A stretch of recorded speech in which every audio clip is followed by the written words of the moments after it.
It's a Durgan book. Yeah, I'll say, how much of the lore do you want to read? Because this actually introduces a lot of very cool lore. I'd be interested. Might as well.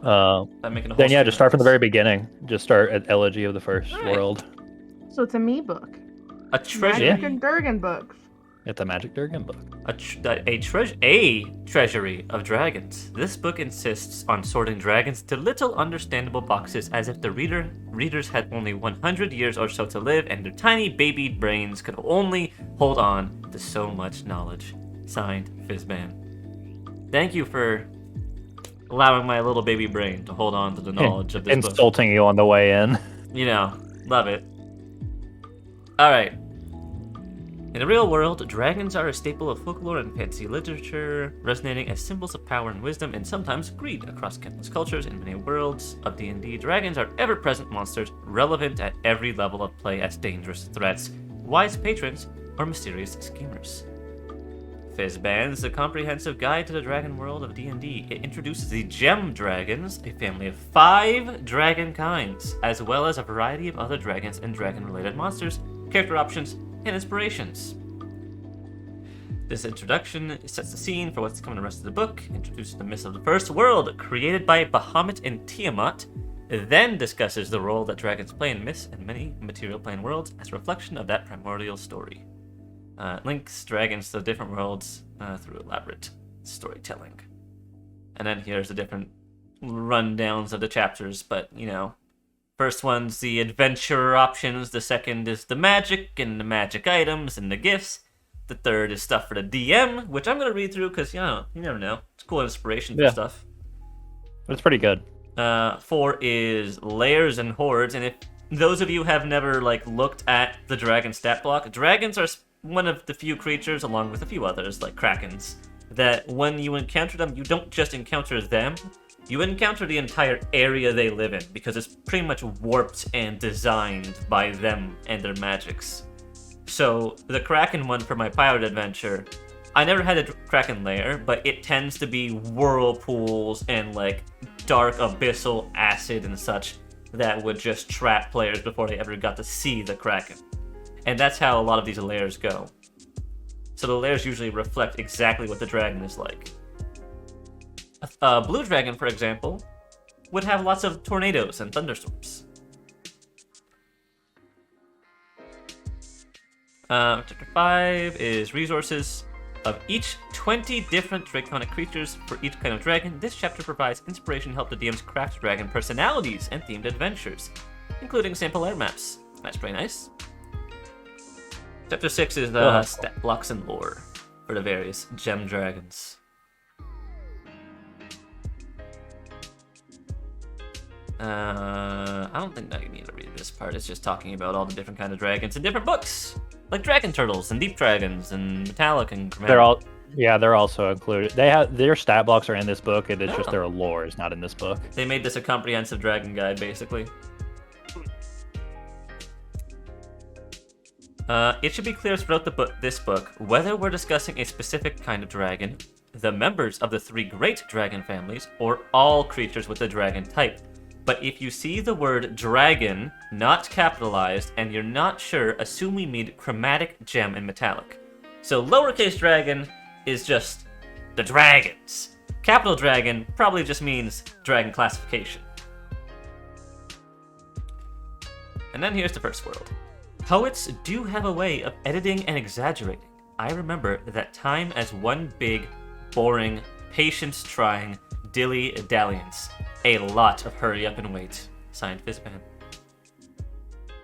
Elegy of the First Worlds is an ancient dragon poem found with minor variations in the collections and traditions of dragons across many worlds of material plane. Various creation myths told on different worlds echo some of the themes and notions of this poem. Particularly when we have a subscription. Particularly when someone just subscribes to the Twitch channel. Crazy! Particularly when they describe dragons. This band knows what's up. Yeah, he knows what's up. Thanks, Blue Draconics. It's your book. It's your book here. This is Dragon Book, just for you. when they describe dragons or draconic gods being involved in creation of the world, but the heart of the poem is a profound assertion not found in any of those individual myths. The elegy suggests that before the myriad worlds of the material plane came into being, before Orth and Toro, and Eberron and Kryn, I assume those are all planes, I know Eberron, the primordial dragons, Bahamut and Tiamat, worked together to create the material planes in the form of a single first world, kind of like Kingdom Hearts.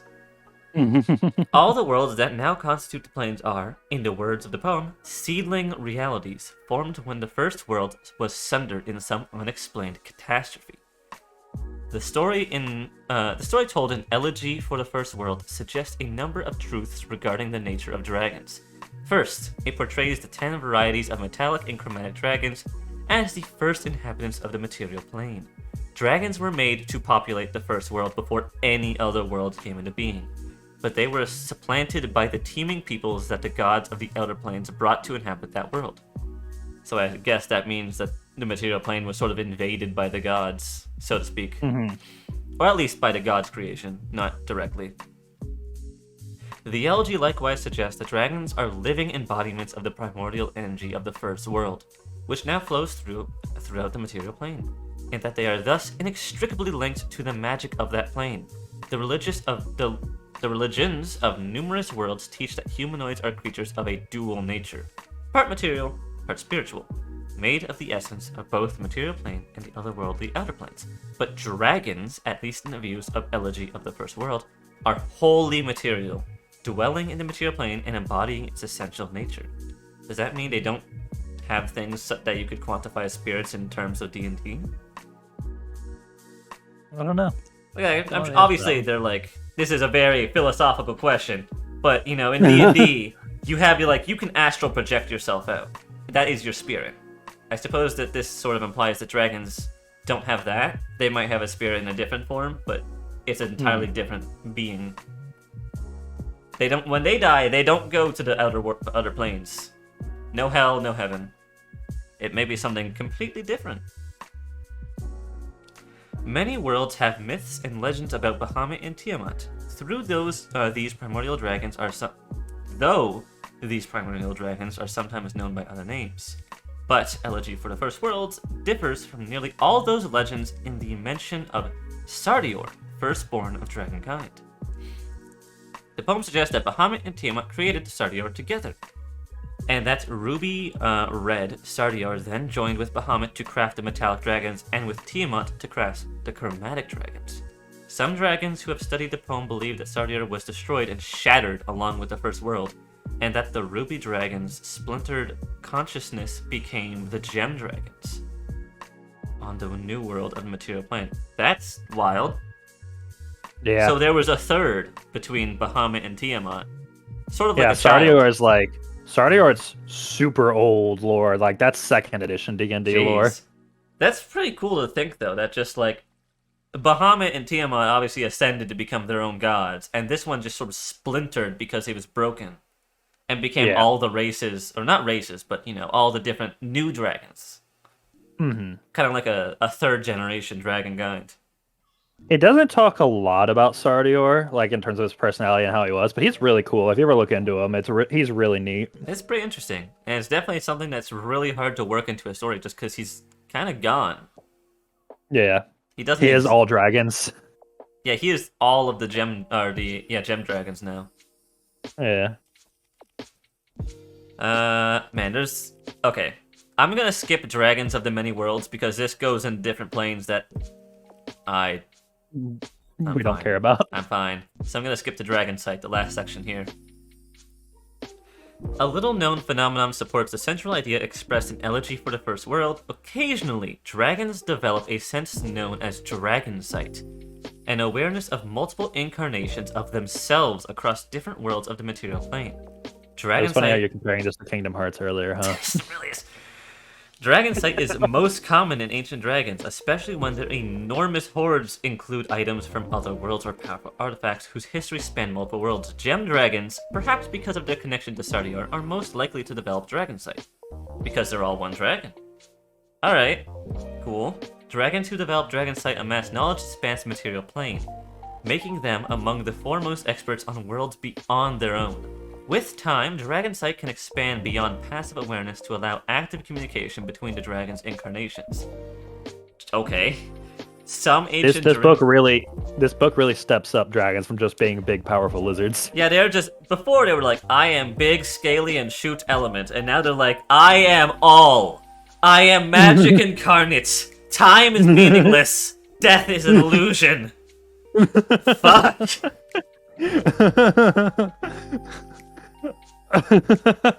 Also, it's what Abby said in chat. Tiamat is female. Tiamat is the mom. Bahamut is the dad. They do not like each other enough to make babies. Oh, they fucking hate each other. I think it's more like a child, as in they made it. In a lab. Probably in a lab. It was probably a test tube baby. Let's be honest. Listen, I'm gonna put this out there because it is pretty much fact. The reason why Tiamat has multiple heads is because back when Tiamat was created in the first edition, it was considered that females had multiple personalities, so she got multiple heads. Interesting. Oh my god. And she's also a raging bitch. So that too. Man, it's because of all the personalities. And she's kind of just a fucking bitch.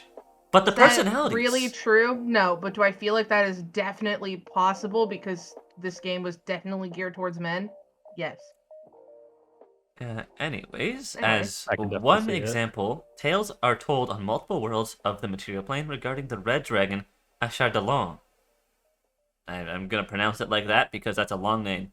Less widely... Get ready for a lot of whack-ass names. Less widely understood, though, is the fact that one of Ashardalon developed his dragon sight. He concocted a scheme to preserve his existence by consuming his echoes on other worlds. The Anti-Echo Knight. All these different Ashardalons thus became a single immensely powerful great worm that fed on soul energy, and that prevented souls from incarnating into newly born creatures across the worlds. Given most people's limited understanding of dragons' beliefs and philosophies, let alone dragon sight, many mortals are quick to describe dragons with heightened dragon sight as dragon gods, which they are not. Still, some powerful dragons have so successfully extended their consciousness across multiple incarnations and so expertly coordinated their activities across multiple worlds that they can seem godlike even to younger dragons. The black great worm Chronopsis once accomplished a feat similar to Ashardalon's, with one version of the dragon devouring multiple echoes before leaving the material plane and establishing a lair in the outer planes. So this has gone from Kingdom Hearts to Goku Black. It's fucking wild. So some dragons literally just... What does that mean? I just think of the quote from Trunks. Oh, yeah. Continue, Kai. Dragons and dungeons... Oh, that's a stupid thing. Whatever, use that. Just as individual dragons have echoed across multiple worlds of the material plane, some places of tremendous power that have a connection to dragons resonate across the planes. Dragons such as the Sunless Citadel, buried by Ashardalon in his wrath, Dragon Mountain, the lair of the Red Dragon Infirna, and the ruined city of Zax Saroth, home to the Black Dragon Kasanth.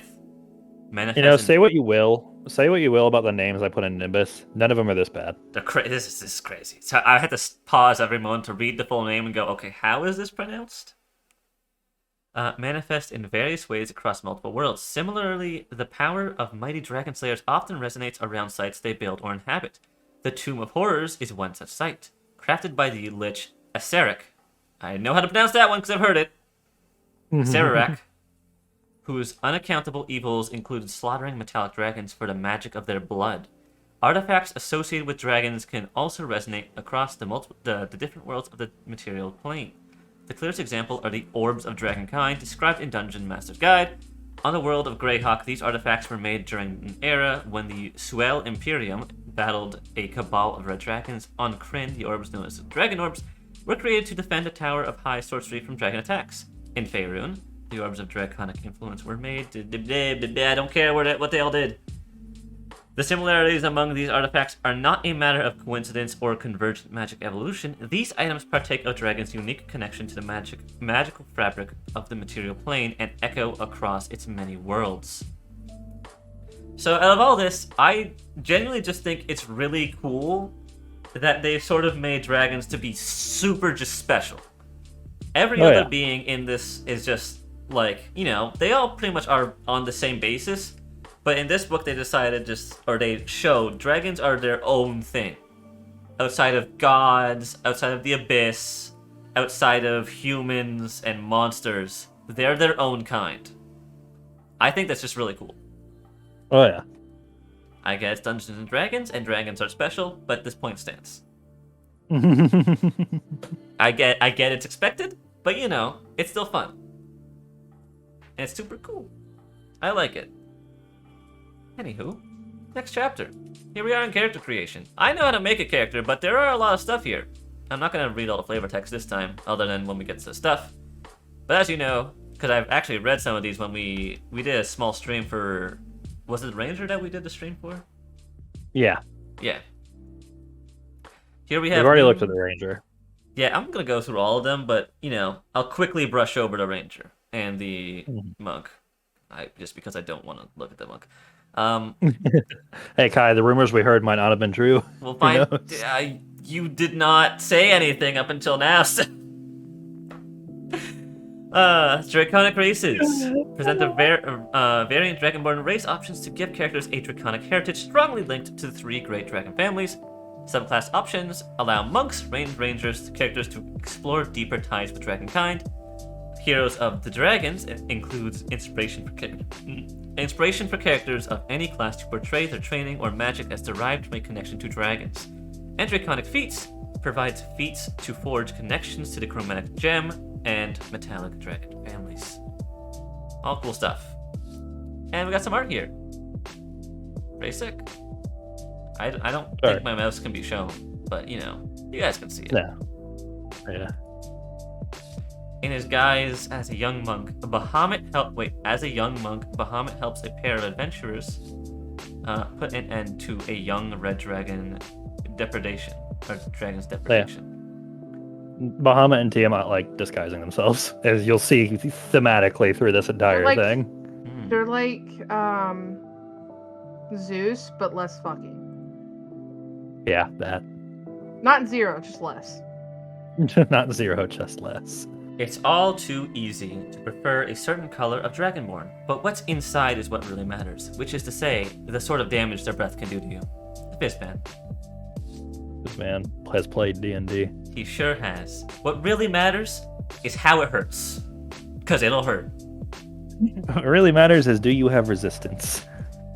Alright, so we all know how to create our character, but for these subclasses, or these races, I mean, and subclasses, but races, when determining your character's ability score, increase one of those scores by 2 and a different score by 1. Or 3 ones. Depends on what you want.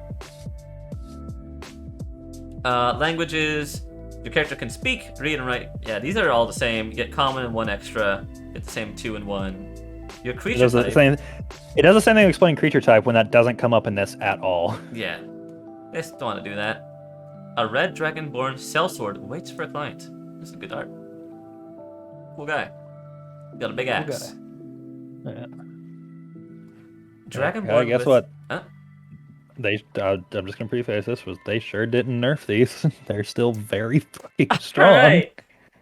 I don't think we've ever talked about these guys on stream at least, so I can't wait to do it. I think I'll wait till you get to the end. Dragonborn with chromatic ancestry claim the raw elemental power of chromatic dragons. The vibrant colors of black, blue, green, red, and white dragons gleam in those Dragonborn's scaled skin and in the deadly energy of their breath weapons. Theirs is a raw element fury of the volcano, of biting arctic winds, and of raging lightning storms, as well as the subtle whisper of swamp and forest. Toxic and corrosive. So, chromatic Dragonborn traits. You got a humanoid, medium, 30 feet speed. Chromatic ancestry. You have a chromatic dragon ancestry, granting you a special magical affinity. Choose one kind of dragon from the table below. This determines type of damage for your other traits. You got your breath weapon. When you take the attack action, you can replace one of your attacks with an exhalation of magical energy in a 30-foot line that's 5 feet wide. They make a dex save, uses your con modifier. On a fail, they take 1d10 damage associated with your type. On a success, half as much. I'm going to point out this scales almost as well as Eldritch Blast, and you Sure can does. just you don't have to use a whole action. You can just replace one attack. Just one. It uses your proficiency bonus for the number of times you can use it, because I'm pretty sure other Dragonborn could only use it once per long rest, right? Or was it also yeah. proficiency? Oh, yeah. No, it was once per rest before. Like, let me be clear. The vanilla Dragonborn are incredibly underpowered. Yeah. But this is... Had to make up for that by making them OP. Incredibly overpowered. Like, this is better than Eldritch Blast, just because it's a straight line save, so you can hit multiple people without splitting the beam. Yeah. The only thing that Eldritch Blast has on this is you can do Eldritch Blast an infinite number of times. You can do it as your entire action for multiple attacks, and you can get invocations that make it even better. I'll just say, like, that ends up not mattering as... Well, the multiple times, or infinite times, I mean, specifically, doesn't matter as much when you're not... In one fight, you probably won't run out of breath weapons that often, because you can only do this once per turn. Yeah. So, like, odds are... But you also... Well, here's the other thing, though. You do only get these charges back on a long rest. Yeah. So you have more than one combat per day. It's kind of a problem. In the bubble of one battle, odds are you won't run out. In the bubble of an adventure, you'll find times when you'll run out. But still, it's better than Eldritch Blast. And it scales very well. You have resistance to whatever type you get. Chromatic Warding. Starting at 5th level, as an action, you can channel your Draconic energy to protect yourself. For 1 minute, you become immune to the type of damage associated with your chromatic ancestry. Once you use this, you can't use it again until a long rest. That's good. That's very good. That's very good. I feel bad. Imagine just being able to choose to be immune to fire for a whole minute. I'd say like fire, maybe lightning. There's good lightning spells. It's not as common, but there's good ones. And then cold. Poison. A lot of enemies do poison damage. I'd say acid is the only one that's like, you don't see that, really. Yeah. Acid's kind of rare. Could you action surge and breath weapon twice? No, because it's still one turn. It does say once per turn. What am I doing? Yeah, you can replace one of your attacks. Well, I don't know. Well, that's a DM ruling because here's the thing. Because it specifically says stuff, but here's another thing. The whole rule where it's like you can only cast one leveled spell per turn. Action Surge defies that, so Action Surge might let you do another one of these. Going by that. Truly, it's how the DM feels how strong the breath weapon is. At the end of the day, because they haven't made an official statement on that, so. And even then, DM's choice either way.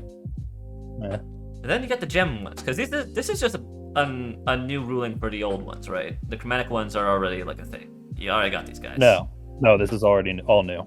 Oh, I thought this already existed. Okay. Well, I mean, all of these have already existed. It's just these stat blocks and effects are brand new. I know. The stat blocks are new. I just meant like Chromatic Dragonborn existed already. Chromatic and Metallic Dragonborn were available before. Yeah, this is just a new sheet that, I'm gonna be honest, should replace the old sheet. That's all I mean. Yes. Yeah, the Gem Dragonborn is the only one that's brand new. Yeah, these have not been an option so far. And we got these three guys. Look at these guys. Vibing. They're vibing. They're having a good time. Gem Dragonborn partake of the heritage of Gem Dragons who claim to be heirs of Sardior, the Ruby Dragon. The colors and mysterious powers of Gem Dragons, Amethyst, Crystal, Emerald, Sapphire, and Topaz, gleam in these Dragonborn's scaled skin and course through their veins. Theirs are the wonders of the mind, the force of will, the brilliant light of insight, and the resounding echo of discovery, but also the desiccation of despair. They're humanoid. Emotional. They're very emotional. They are the bards of dragons. Mm-hmm. But yeah, humanoid, medium, 30 feet. You get to choose a special magical affinity, just like before, on the table below. Breath weapon.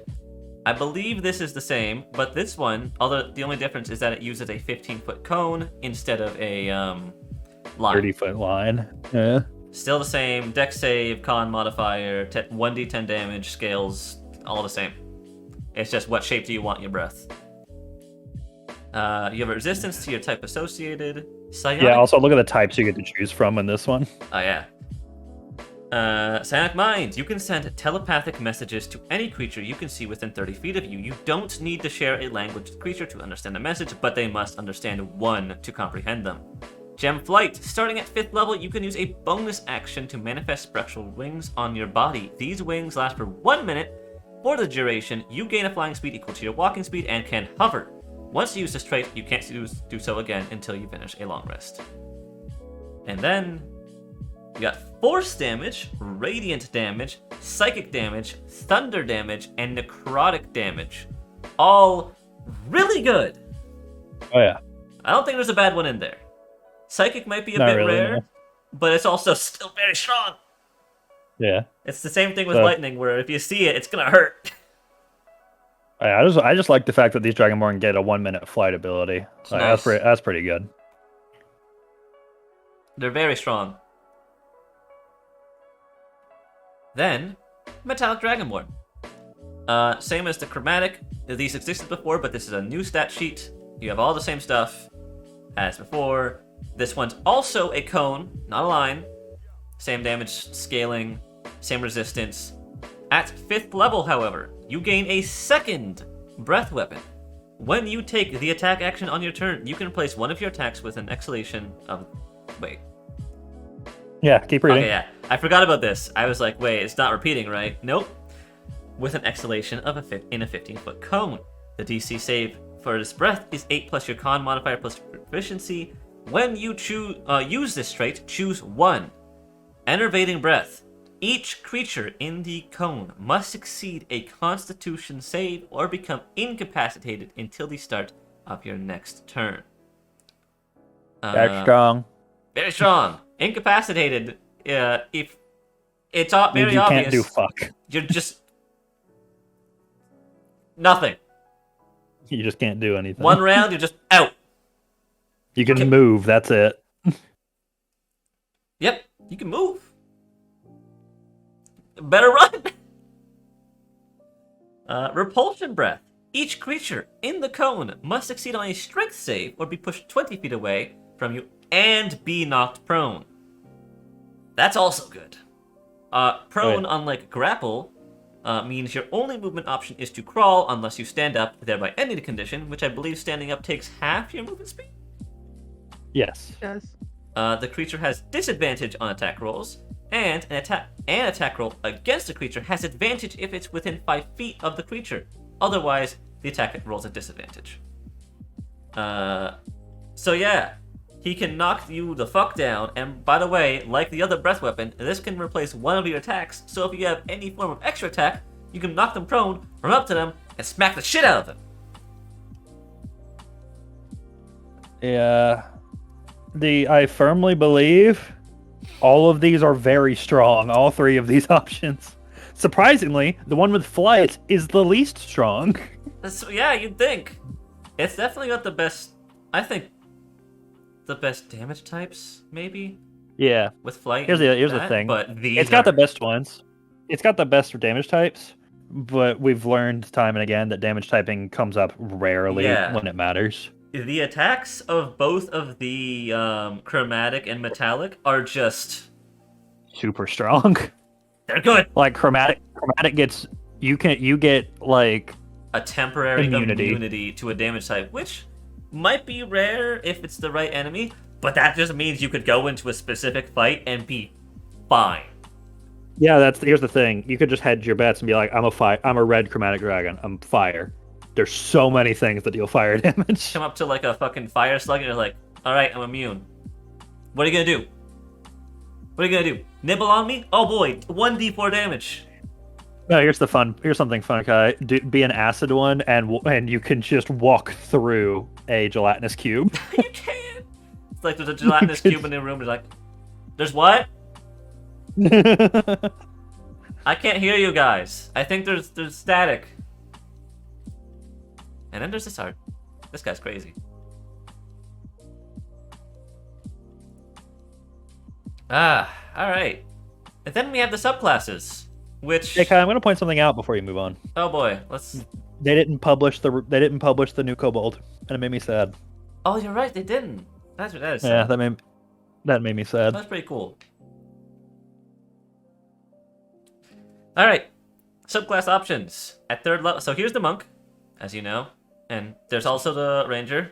Nice. Hey, Kai, what was your... because we haven't done this on stream. What was your... Tell the story of your relationship with this monk. The longest time, as a child, I always hated the monks. They look boring. Didn't do much. I felt like in any situation, I'd sit there and go, but I could just play like anyone else. A paladin, if I wanted to be some kind of like monastery-esque character. A fighter or a barbarian if I wanted to go martial. A rogue if I wanted to do dexterity. But then this cool dragon came out, and UA. And it was like, here you go. You get to do magic-esque stuff with dragon stuff. Change your elemental punches. Be super dragon-like with Monk and just run around like Shyvana from League of Legends. Sick.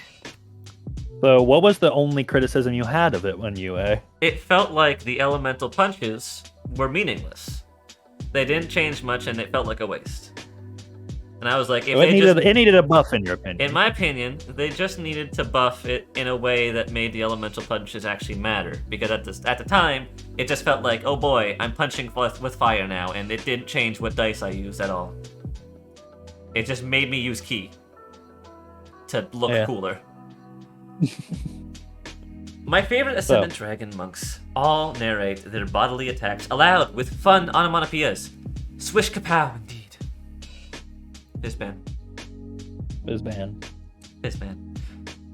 The dragon god Bahamut is known to travel the material plane in the guise of a young monk, and legend says that he founded the first monastery of the Way of the Ascended Dragon in this guise.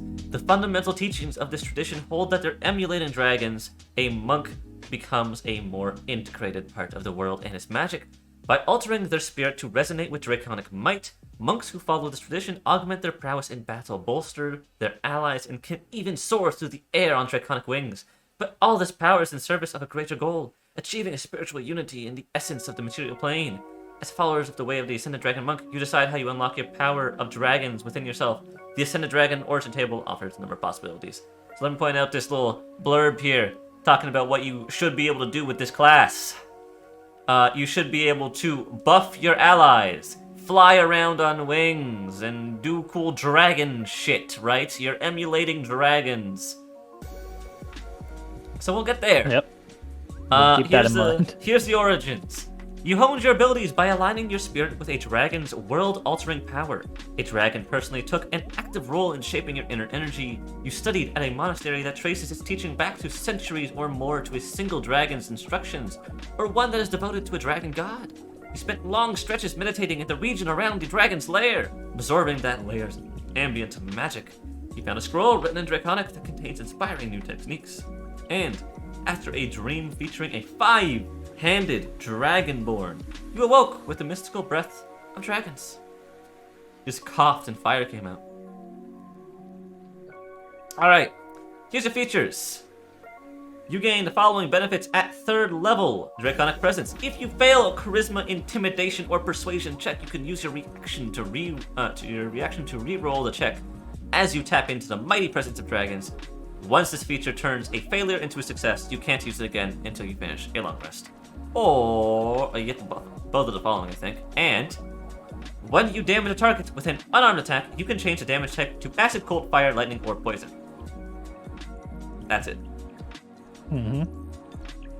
And then you can also speak dragon or one other language.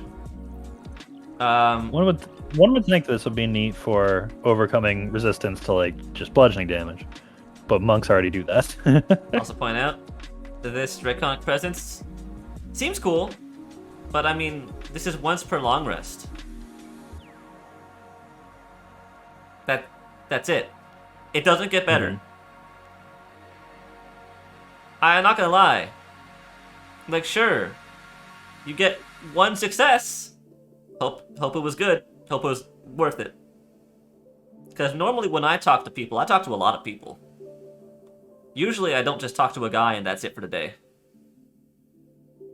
Sometimes I like to talk to just 2 people. Maybe 3. I talk to at least 1 person a day, but that's about it. When I talk to more than 1 person, that's rare. Alright, Breath of the Dragon. Another 3rd level feature. You can channel a destructive wave of energy like those created by dragons you emulate. When you take the attack action on your turn, you can replace one of the attacks with an exhalation of draconic energy in either a 20-foot cone or 30-foot line, 5 feet wide. You choose a type.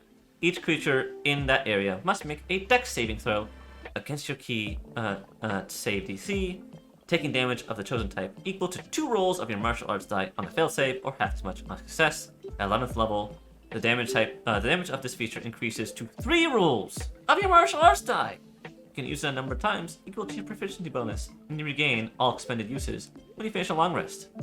While you have no available uses, you can spend 2 key points to use this feature again. Kind of cool, but you know, Dragonborn have that. They already do that. They can just do this, but better. I want to point out that I'm pretty sure until very late game, the Dragonborn racial breath homes that we just read scale better. Yeah. Like, eventually this will outscale it, but you have to play for a very long time for that to happen. So if you pop it and it becomes a fail, you don't spend it. That's true, Poldak. That's the good thing, is that you don't lose it if you use it. I'm just saying that it feels like there's different features in different classes that are just better than the Draconic Presence. Well, yeah, I was going to say that there are other subclass abilities, even within the monk itself, that just outright give you advantage on certain checks. Like, I get that's guaranteed, but in my opinion, it feels safer to just have a constant advantage than to have one roll. It's still not a guarantee, because it could just fail all the time. It could just fail. Yeah. If it failed, you might as well not have used it. Yeah. That's all. Listen, eventually you're gonna see where this, like, I guess, nerf of this subclass doesn't matter because of some of the items they give you. Yeah, we'll get there. Also, this is the smallest nerf they've given this thing out of a lot of it. Wings Unfurled. 6th level way of the Ascendant Dragon. Not a nerf, it's just they kind of didn't do anything to it. So, it sucks. When you use your Step of the Wind, you can unfurl spectral dragon wings from your back that vanish at the end of your turn. While the wings exist, you have flying speed equal to your walking speed, and you can use this a number of times, equal to your proficiency bonus. Alright, so Ty, this is the one that hurts the most. Uh-huh. This is the one that hurts the most. Yep, that's the whole feature. This is the one that hurts the most. You gain a flying speed for 1 turn if you spend key points and your bonus action. That's it. This previously gave you wings for an entire minute. Which, mind you, is an effect that we just saw on a race. And a racial feature is supposed to be less powerful than a class feature. So, someone tell me the design decision here. Also, Daniel with the breath weapon. Considering that this one says you can use the attack and replace one of the attacks with this, and then the other one said you can do the same. As long as you have 2 attacks, you can. You're just spending 2 resources to do it. Yeah, you do basically the same thing twice, which is good. But you're spending 2 resources. Yeah, you are burning through resources fast. In theory, yes, you can do it though, probably. And there's your human monk. He's got a little bow staff.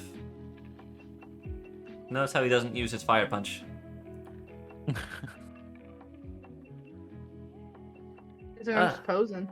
He's just posing. He's just going. Alright, 11th level feature. This is supposed to be their big thing. The power of your Draconic Spirit now radiates from you, warding your allies or inspiring fear in your enemies. As your bonus action, you can create an aura of Draconic power that radiates 10 feet from you for 1 minute. 10 feet! For the duration, you gain one of the following effects of your choice. When you create this aura as a bonus action as a bonus action on subsequent turns, you can choose a creature within the aura. The target must succeed on a Wisdom save against your key save, or be frightened of you for 1 minute. It can repeat it to end this, ending the effect on itself on a successful save. You only get one of these features, by the way. Orb Resistance. Choose a damage type when you activate this aura. Acid, cold, fire, lightning, or poison. You and your allies within the aura have resistance to that damage. Remember the Chromatic Dragon's ability? Just gonna put that out there. Once you create this aura, you can't do it again until you finish a long rest, unless you expend 3 key points to use it again. Wow. See, you say that, Blue Draconics, but the problem is that there's already the Way of the Four Elements monk. That exists. That does, in fact, exist. I did, in fact, use the Four Elements monk, break it up, and give each one a little bit, and ran an Atla campaign. Well, one thing, but, like, I did break up the Four Elements monk to make Atla. Mm-hmm. I would genuinely like to point out that the Oath of Conquest Paladin, I believe, just is, it does this, but it's better, because sure, you don't get the resistances, but you also get the standard Paladin auras that just help your team. It's also at lower level in the Paladin. It's also, I think, bigger? Isn't it 15? No, it's 10, but it it's upgrades also to 30 later, and this one never upgrades. Mind you, this used to be 30. This aura used to be 30, and also remember that your level 17 ability also scales off of that same aura size. Yep, so there you go, guys. At 11th level, you can make some people scared of you, and or, can't do both, your friends take a little less damage from some damage types. And if I know I keep within bringing this 10 up. feet of you. I know I keep bringing this up, but I just want to point out how much they invalidate this subclass by the sub-races they just made, because the Chromatic Dragon literally has an ability to become immune to a damage type. Let's read the last one, and then I can say our piece. The 17th level feature. Your Draconic Spirit reaches its peak! Your Augmented Breath. You can spend 1 key point to augment its shape and power. The exhalation of Draconic energy becomes either a 60-foot cone or a 90-foot line that's 5 feet wide, and each creature takes damage equal to 4 rolls of your martial arts die on a failed save or half as much as a success. It's big. You also get blind sight. Up to 10 feet within that range, you can effectively see anything that isn't behind total cover, even if you're blind. Moreover, you can see invisible. And Explosive Fury. When you activate your Aspect of the Worm, the 11th level feature, you can choose any number of creatures you can see within the aura, and they must make dex saves or take 3d10 of the element type of your choice. So I'm just gonna, let me say a few things. I'm not dwelling on this. Again, Draconic Strikes is just flavor. Pointless. It doesn't do anything. Draconic Presence is probably, oddly enough, one of the better things in this. It's just not as good as other things that monks get. It feels a little bit weak. But honestly, if this was in a different class, I wouldn't even blink. This would be fine. It's just that it's lackluster because everything else in this is also lackluster. Alright, I don't know if you're watching, B, but at least this bad guy has morals. Oh yeah, no, I've been seeing it. I'm trying to catch up to you. Then there's a thing we said. Breath of the Dragon is a Dragonborn thing that already happens in the exact same way. Wings Unfurled is just bad. It's not awful. Good. Aspect of the Worm, very underwhelming for its range. And Ascendant Aspect. This is a fight. Blindsight? That's a fighting style. That's literally a level 3 fighting style for a fighter. You could just take a fucking feat as a human or level variant 2 or whatever. and just get that. And yeah. Augmented Breath. It's good. That was worth something when the aura was 30 feet, but sure isn't anymore. It's only 10 feet. Wow. I want to point out too, it's like the one thing they added to this that I thought could be cool was you can use these again by you can create more uses of your abilities by expending key points. But none of these are worth spending key points on over Flurry of Blows or Stunning Strike. I said it to Parker when this was shown in the preview for this book, but this single-handedly, this class originally made me go, maybe I will one day play a monk. And then this nerf just came around and I was like, maybe I'll never play a monk in my life. I think it's at the bottom of your list now. Boy, I do not have a single thought pertaining to a monk character personally. Anyways, What was that checklist you said? You should be able to buff your allies, have dragon powers, and fly around. I'll point Technically, you can do those things, but you do it worse than literally racial abilities. The only buff that you give is a 10-foot circle on you Of resistance. of resistance to a type of damage. And type. Within 10 feet of you. I'm gonna be honest, in most parties you'll have maybe 1 or 2 allies in that range. Yeah, In especially when party you're of, a like, frontliner. 6. Especially when you're a frontliner. Just, man, I get that they were scared after the Twilight Cleric because it's very strong, but that's because the Twilight Cleric stuff mattered. It didn't do stuff that other things already did. Well, I told you about the reasoning they gave for these nerfs, right? Yeah. They said they didn't want a monk to be a damage class. Sorry, what else is it supposed to be? In their eyes, it's supposed to be a melee support. How does it support then? I don't When know. the range Stunning is 10 strike. feet. But basically, that said to me is they believe that this entire class is just stunning strike, which is kind of true, but that's how they made it. I'm going to You be have one honest. ability that matters. If you want to play this, just play a Dragonborn Conquest Paladin. You will do A Dragonborn of anything. so much more. I just meant like specifically if you want to do all this stuff, just pick a Dragonborn Conquest Paladin. You can get Blind Sight really early because I'm pretty sure Blind Sight's one of the things the Paladins could get. You could get your breath I weapon. believe that it's only a fighter one, but you're correct. Yeah. It's a fighting style. I mean, you could take a feat to get it too, level 4. I mean, the point is, the capstone feature of the subclass is a fighting style. Yeah. It's just not great. So I'm going to just go on. I'm also gonna Go to a subclass that is good. I'm gonna briefly skim over this because we did already stream this, but I will read the flavor text and go over this one more time because we all like this subclass. They made good changes to this subclass. Anyways, Ranger Drake Warden. They say that Rangers tend to look a lot like their bestial companions. That makes Drake Wardens among the most attractive of humanoids. Fizban.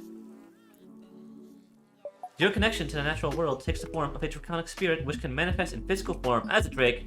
As your powers grow, your Drake grows as well, blossoming from a small four-legged companion to a majestic winged creature large and strong enough for you to ride. Along the way, you gain an increasing share of awe-inspiring powers of dragons. So we already went through these. These are all very cool, so I'm just going to skim through this. Also gave us new art. Yep, you got studied. You could have been from a secret order of rangers. You could have been gifted your little dragon egg. You could have drank dragon blood. You could have read the Stone of Power, or you could have had a dream of Paylor and just had a dragon wake up with you. You got this little guy hugging his little dragon companion. Look at that. Look at that friend. By the way, they changed that thing where the 7 canaries thing is a Paler thing. They changed it too. That's a Bahamut thing. Okay. In old editions, it was Paler, but apparently they're attributing that to Bahamut now. So anyways, get a thaumaturgy, speak Draconic, another language. To skim through this, you get a dragon companion. Starts out small, little baby. He has to take, I believe, your bonus action to do stuff like the Beastmaster. Yep. It's And very similar to the Beastmaster Ranger. his main shtick is that he can either, I believe, is it giving resistance in an aura? Or I know he can buff He your can strikes. empower he can empower your strikes. I believe there's And something else he can do on a reaction. I think it's here, is it? You but summon I him. believe at some point he does share his type resistances. Yeah, you gain resistance to damage type chosen by the Drake's Draconic Essence. It's right here. So at 7th level, you get the resistance your dragon has. Man, get fucked, monk. Just passively all the time with your little dragon boy. And he's buffing you and any ally, because technically speaking, you don't even have to do it. You could have another person and it buffs your friend. Because that infused strike is a reaction. It doesn't have to be you that buffs the weapon. It's just better if it's you, because it's your subclass. But it doesn't have to be. If you want to go Spellcaster or Ranger, you can still do it. Just fine. And then, Drake's Breath. Your dragon also can breathe fire. You know, doing a lot of damage, or any other damage type. 10d6 at 15th level! It's a lot of damage! That's a lot of damage! And then he does more. He's large. You can fly on him. You know, all that good stuff. When either you or the Drake takes damage while you're within 30 feet of each other, you can use a reaction to give yourself or the Drake resistance to that instance of damage. Get fucked, monk. Because it doesn't limit it. It's just that instance, every reaction, as long as you have the proficiency number uses. Really... Is there just like literally these two are? It's not even in the same book. These two are on the same page. These two subclasses. Is there just a design team specifically for monks that just hate their players? Maybe. Those are the two subclasses. Obviously, there's a winner, and there's the other. There's the winner, and then the other one might as well not have shown up. So yeah, I love the Drake Warden. I said it before. Drake Warden might make you play a ranger. Yeah, I already thought about playing a ranger before. It wasn't that low on my list. Yeah. Heroes of the Dragon. Sorcerers, whose magic comes from a draconic origin, rangers with a Drake companion, and monks who learn the ways of dragon masters are not the only adventurers whose skill, spells, and class features can have their source in the power of dragons. A character of any class can have strong ties to dragonkind. The Draconic Character Ties table provides ideas that you might draw on as inspiration for infusing your character with draconic flavor. The classes noted in parentheses at the end of each entry are particularly appropriate for a given tie, but you are not limited to those options. So, Draconic Character Ties! I revere and draw my power from one of the dragon gods, most likely Bahamut and Tiamat, but possibly Sardior, or a powerful dragon with heightened dragon sight, such as Asterinian, Ashardalon, or Conepsis, Cleric, Paladin, Warlock. They actually give a little class for each one of these. I revere or host a Draconic Spirit akin to a nature or ancestral spirit, Barbarian, Druid, and Ranger. I was part of an order that preserved the teachings of an ancient dragon founder. Fighter, Monk, Paladin, Wizard. I have a dragon for a mentor. Or patron. Bard, Druid, Fighter, Rogue, Sorcerer, Warlock, like a lot of them.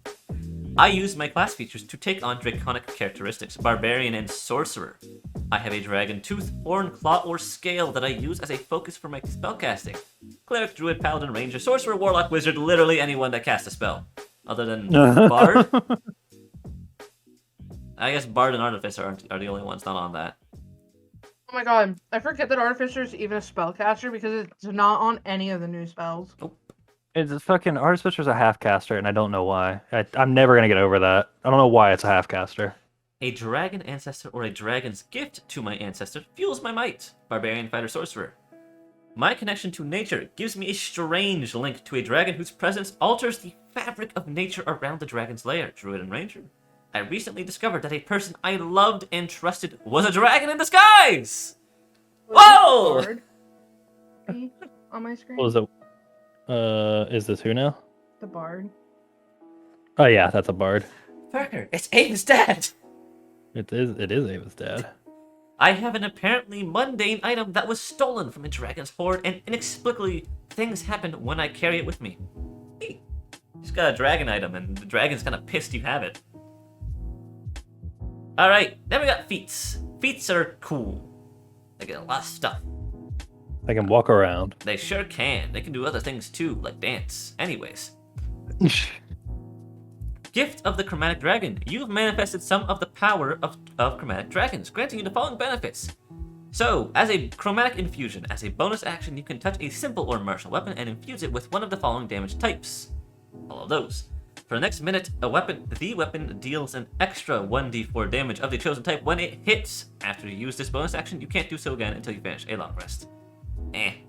When you take acid, cold, fire, lightning, or poison damage, you can use your reaction to give yourself resistance to that instance of damage. You can use this reaction a number of times equal to your proficiency bonus, and you regain all usage when you finish a long rest. That one's more worth it. The first Chromatic Infusion 1d4 once a long rest is not good. But well, it's not 1d4. It stays that way for a minute on every attack for that weapon. So think about it on a fighter. Oh, for the next minute. I was just thinking for the next attack. Okay. No, that's it's good on people that make multiple attacks. Yeah. Oddly enough, this is what I was hoping would happen with the monk, where your punches just deal extra like small 1d4 damage. Maybe that would have been nice. How dare you hope for such a thing? How dare I? I'm gonna be on that all night. Great. Gift of the Gem Dragon. You've manifested some of the power of gem dragons. Same thing. You get ability score increased to Int, Wisdom, or Charisma by 1. When you take damage from a creature that is within 10 feet of you, you can use a reaction to emanate telekinetic energy. The creature that deals damage to you must make a strength save. 8 plus the proficiency plus ability modifier that this thing increased. On a fail, the creature takes 2d8 force damage and is pushed 10 feet away from you. On success, the creature takes half as much damage and isn't pushed. You can use this a number of times equal to proficiency. This is pretty good. As, like, honestly, any range character just having this fucking feat, so you can just push people away when you say, I don't like that. Mm-hmm. I like that a lot. That's a very good feat. And then the last feat, Gift of the Metallic Dragon. You've manifested some of the powers of metallic dragons, granting you the following benefits. You learned Cure Wounds! You can cast it without using a spell slot. Once you cast it this way, you can't do so again until you finish a long rest. You can use a spell slot if you have, and it is Intelligence, Wisdom, or Charisma when you cast it. Choose when you gain this feat. You can, or Protective Wings. You can manifest, you get both actually. Sorry. You can manifest Protective Wings that can shield you or others. When you or another creature you can see within 5 feet of you is hit by an attack roll, you can use your reaction to manifest spectral wings from your back for a moment. You grant a bonus to target's AC equal to your proficiency bonus against attack roll, potentially causing it to miss. You can use this reaction a number of times equal to proficiency. You get it on a long rest. That's really good. Like, this is a really good feat. Free Cure Wounds, which if you're a spellcaster, you can do more. And just protection for you or friends. So even if you're playing like I'm the only frontliner, it's still good. Oh yeah. And it only scales with proficiency. Like early on, maybe the +2 won't matter that much, but later on, a +5 is good. It's really good. Mm-hmm. This genuinely, this super strong for a feat. It's real good. It's real good. Yeah. I mean, honestly, you say it's a healer support feat. This is even just good as a tank feat. Remember, this is just a reaction. Any frontliner would benefit from it pretty well. You don't need to use a Cure Wounds in battle. You can use it after battle. Just to give someone a slap on the face if they go down. Really, that's if I'm going to be honest, if you're trying to be effective as a healer, that's where you want to do most of your healing is after combat. This is just... It's just a good feat for literally anyone. The old adage of the best way to assist your allies in combat is usually to kill the thing that's hurting them. Yep. I would genuinely consider getting this feat on most of my characters. Mm-hmm. It's good. It's very good. Anyways, next chapter. That's the whole character creation chapter. Mm-hmm. What do you think? Now that we reached the end of this chapter, what do you think? I mean, I said what I said about the classes. The feats were pretty good. I felt like there were more before. I don't know. Maybe I'm crazy about there being more, but the ones we got, they're all good. Pretty good. Mm-hmm. I like them all. Subclasses. There's one giant blemish and then the ranger. And what do you think of the races? The races, I also like them. Obviously, they're very strong if you play a fighter. Let's get that out of the way. You just play Most a fighter. martial classes they will be very good on. Like, maybe a rogue is the only one I can see it not being that great on, because you wouldn't be able to sneak attack the breath weapon. But any of the other martial classes, fantastic. Fantastic. Honestly, the metallic one's not even bad for a spellcaster because you have a get off me button. That's very good. The metallic one is great for, like... Anyone. Whoa! These are good feats. They're just good. So far, this book has definitely been really fun. Oh yeah, it's a great book. Like, this is a 10 out of 10 book. By the time I got to the end of it, it's wonderful. Anyways, dragon magic. Here's some cool stuff. We got spells, we got magic items, we got horde items, we got draconic gifts. The magic woven through the fabric of the material plane is concentrated in dragons and their lairs. This chapter is all about the magic of dragons unfolding in 4 sections. So, first one is the spells. Oh, let's look at this picture first. Look at that. That's a thing. that exists. But yeah, there's the cardinals. It gives you a subtitle for whatever it is. Yep. In any form, Bahamut delights in the aha moment of teaching young students. How nice. Look at him. Look at all that. There's some bananas over there. Pretty cool. What's with the image 1 of 5? It goes further down. There's going to be 4 more pictures. It's the same thing in the previous chapter. If I were to go to, like, this one, for example, this is 2 of 5 because I passed this earlier image. While you do whatever it is you're doing. It just means on the page. It makes sense to promote your business here. So, spells! I am less guarded with my spells than I am with my recipes. Magic shared is soon improved, but when it comes to my pudding, well, you can't fix perfect. Fizban. Where visual media can't. Alright, so Pudding. we have... I remember a lot of these being super cool when we read through them before. So I can't wait to see them again. But, just to go over them, Nathair's Mischief, Bard, Sorcerer, Wizard, Rhymes Binding, Sorcerer, Wizard. Also, none of these are witch ritual, by the way. Shadowlon Stride, Artificer, with an asterisk. No, Ranger with an asterisk. I don't know. The comma's confusing. Sorcerer and Wizard. Rowlathim's Psychic Lance, Bard, Sorcerer, Warlock.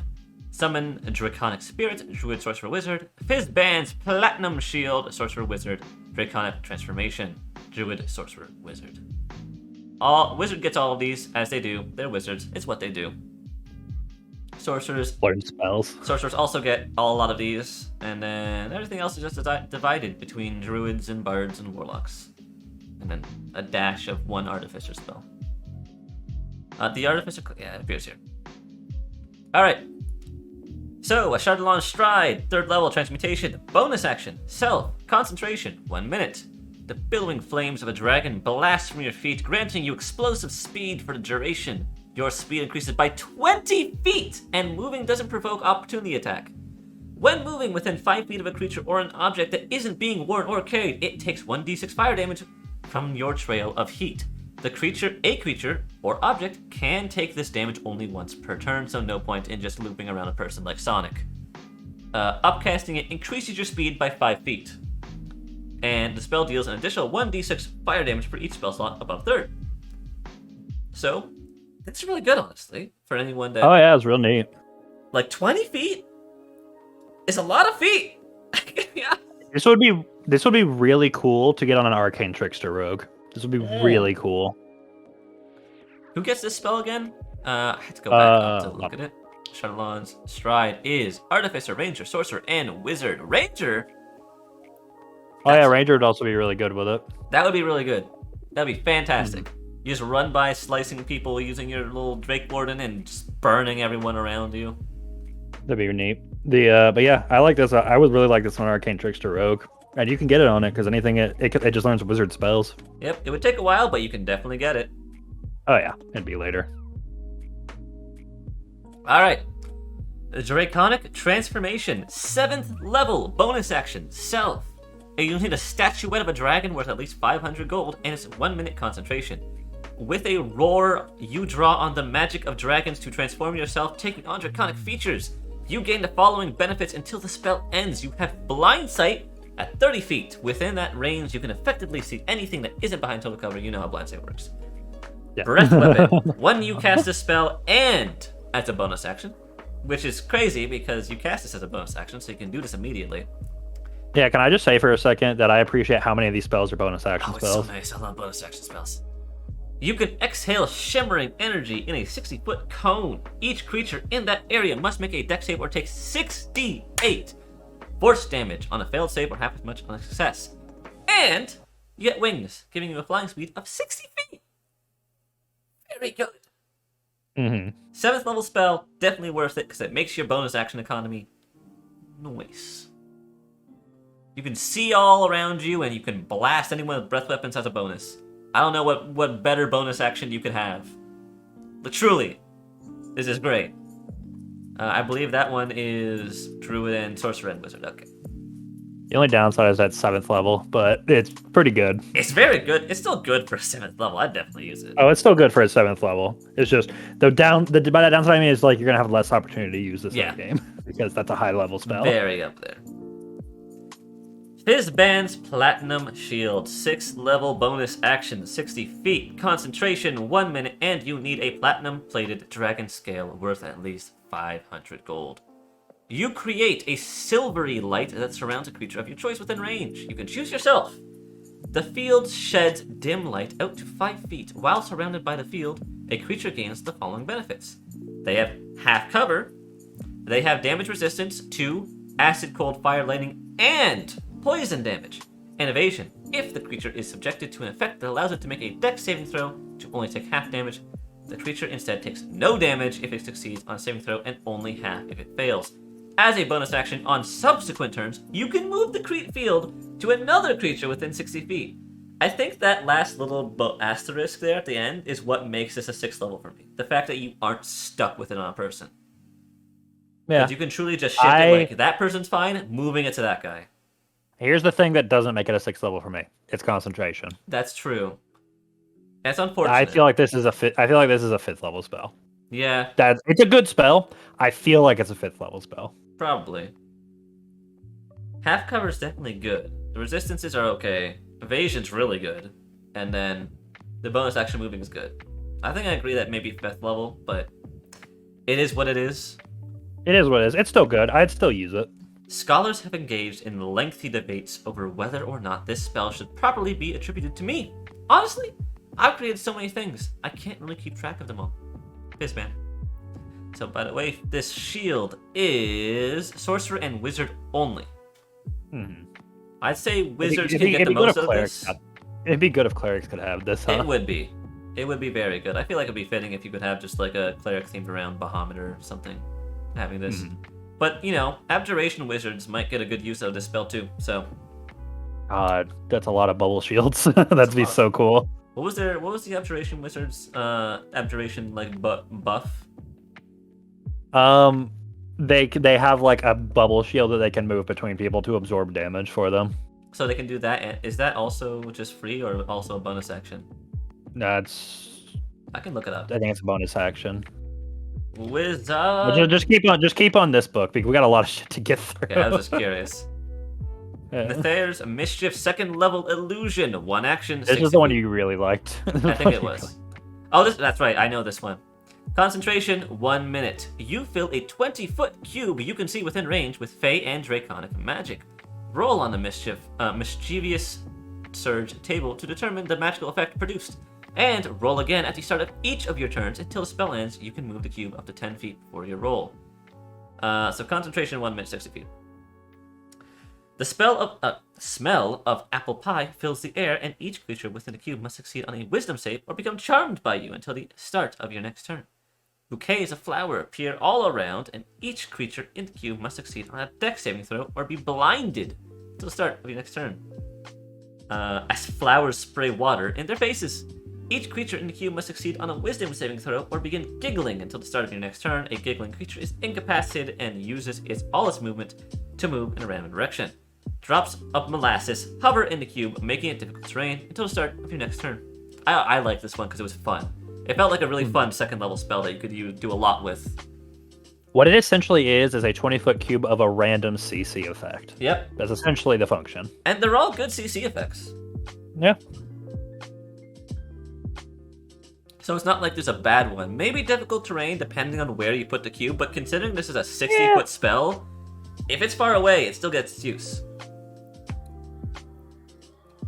Alright, and I believe Nether's Mischief was the Bard and Sorcerer and Wizard. It was the only Bard spell, so that's how it is. Rowlathim's Psychic Lance. This was one of the really good ones. 4th level enchantment. Casting time 1, action, range 120 feet, components verbal only. Duration instantaneous. You unleash a shimmering lance of psychic power from your forehead at a creature that you can see within range. Alternatively, you can utter a creature's name. If the named creature is within range, it becomes the spell's target even if you can't see it. If the named target isn't within range, the lance dissipates without effect. The target must make an intelligence saving throw. On a failed save, the target takes 7d6 psychic damage and is incapacitated until the start of the next turn. On a successful save, it takes half as much and isn't incapacitated. Every spell slot higher increases the damage by 1d6, so not that much worth it for upcasting, but the incapacitated is very good, and 7d6 is a lot of damage. Very good spell. Also a ton of range. Oh yeah. And just the ability to hit things without sight is a rare ability in spells. Like, you can use it, that's something, if you're hunting someone, that's good. Well, especially if you haven't, think about this, if you have an invisible enemy, which can happen frequently. It does happen. Especially when you get into higher levels. This is an instant solve for that. Yep. It is a fantastic 4th level spell. Then we got Rhyme's Binding Ice, 2nd level evocation. 1 action, range, self, 30-foot cone, and instantaneous. A burst of cold energy emanates from you in a 30-foot cone. Each creature in that area must make a Constitution saving throw. On a failed save, the creature takes 3d8 cold damage and is hindered by ice formations for 1 minute, or until another creature within reach of it uses an action to break away the ice. A creature hindered by ice has its speed reduced to 0. On a successful save, half as much damage isn't hindered by ice. Upcasting it increases it by 1d8 for each spell slot up, which is honestly a decent upcast. Mm-hmm. That's really good. Con saves are hard for the player, not for the most monsters are pretty good at con saves. But if they fail it, 0 movement speed and a good chunk of damage. Mm-hmm. It's a strong one. It's a good spell. It's a good 2nd level spell. I also point out, unlike a lot of the spells that do these kind of things for a minute, this doesn't allow the user to make another save. No, but if you read carefully, they have to use the action on their next. They can use an action just to break out automatically. Another creature uses it. I thought it had to be another creature, not it. Or until it or another creature within reach. Oh, I missed I missed that small part. Yeah, you're right. Cool dragon. And it's a 2nd level spell, so. Those guys are dead. But they're very dead. Super dead.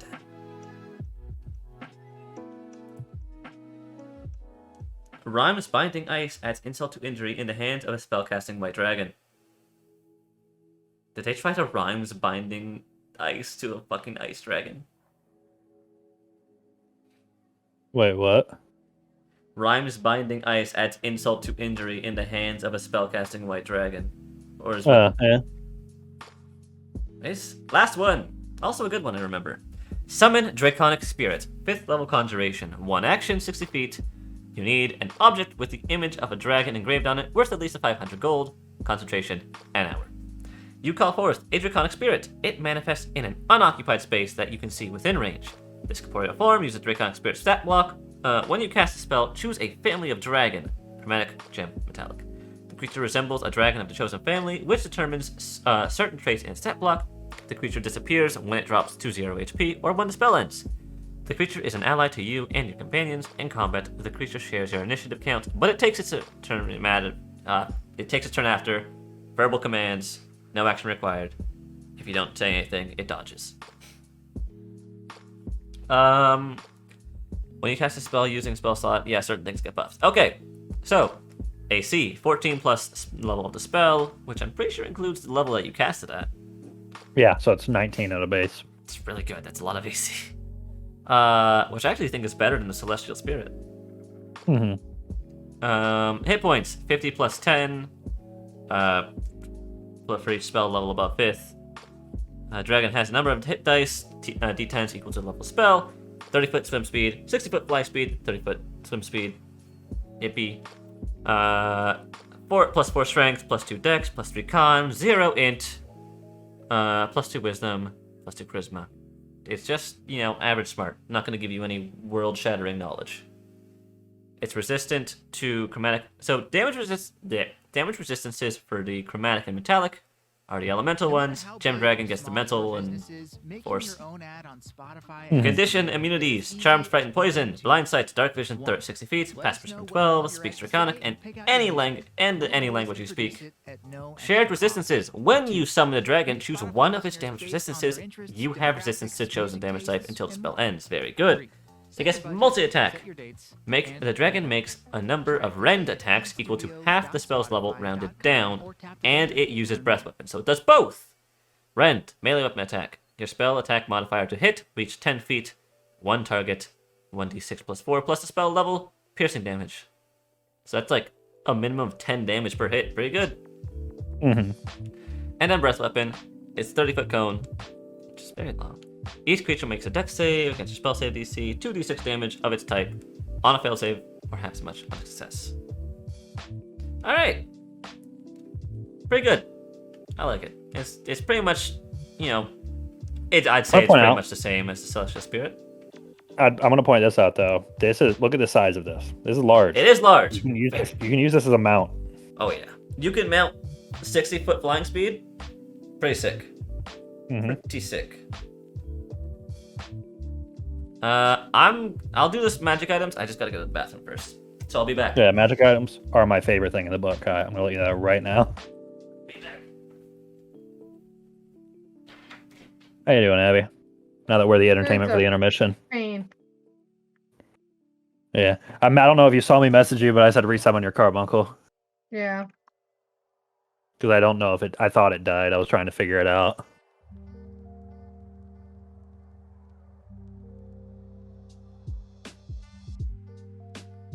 Hey chat, how you doing? So, hey, what do you think of the book so far?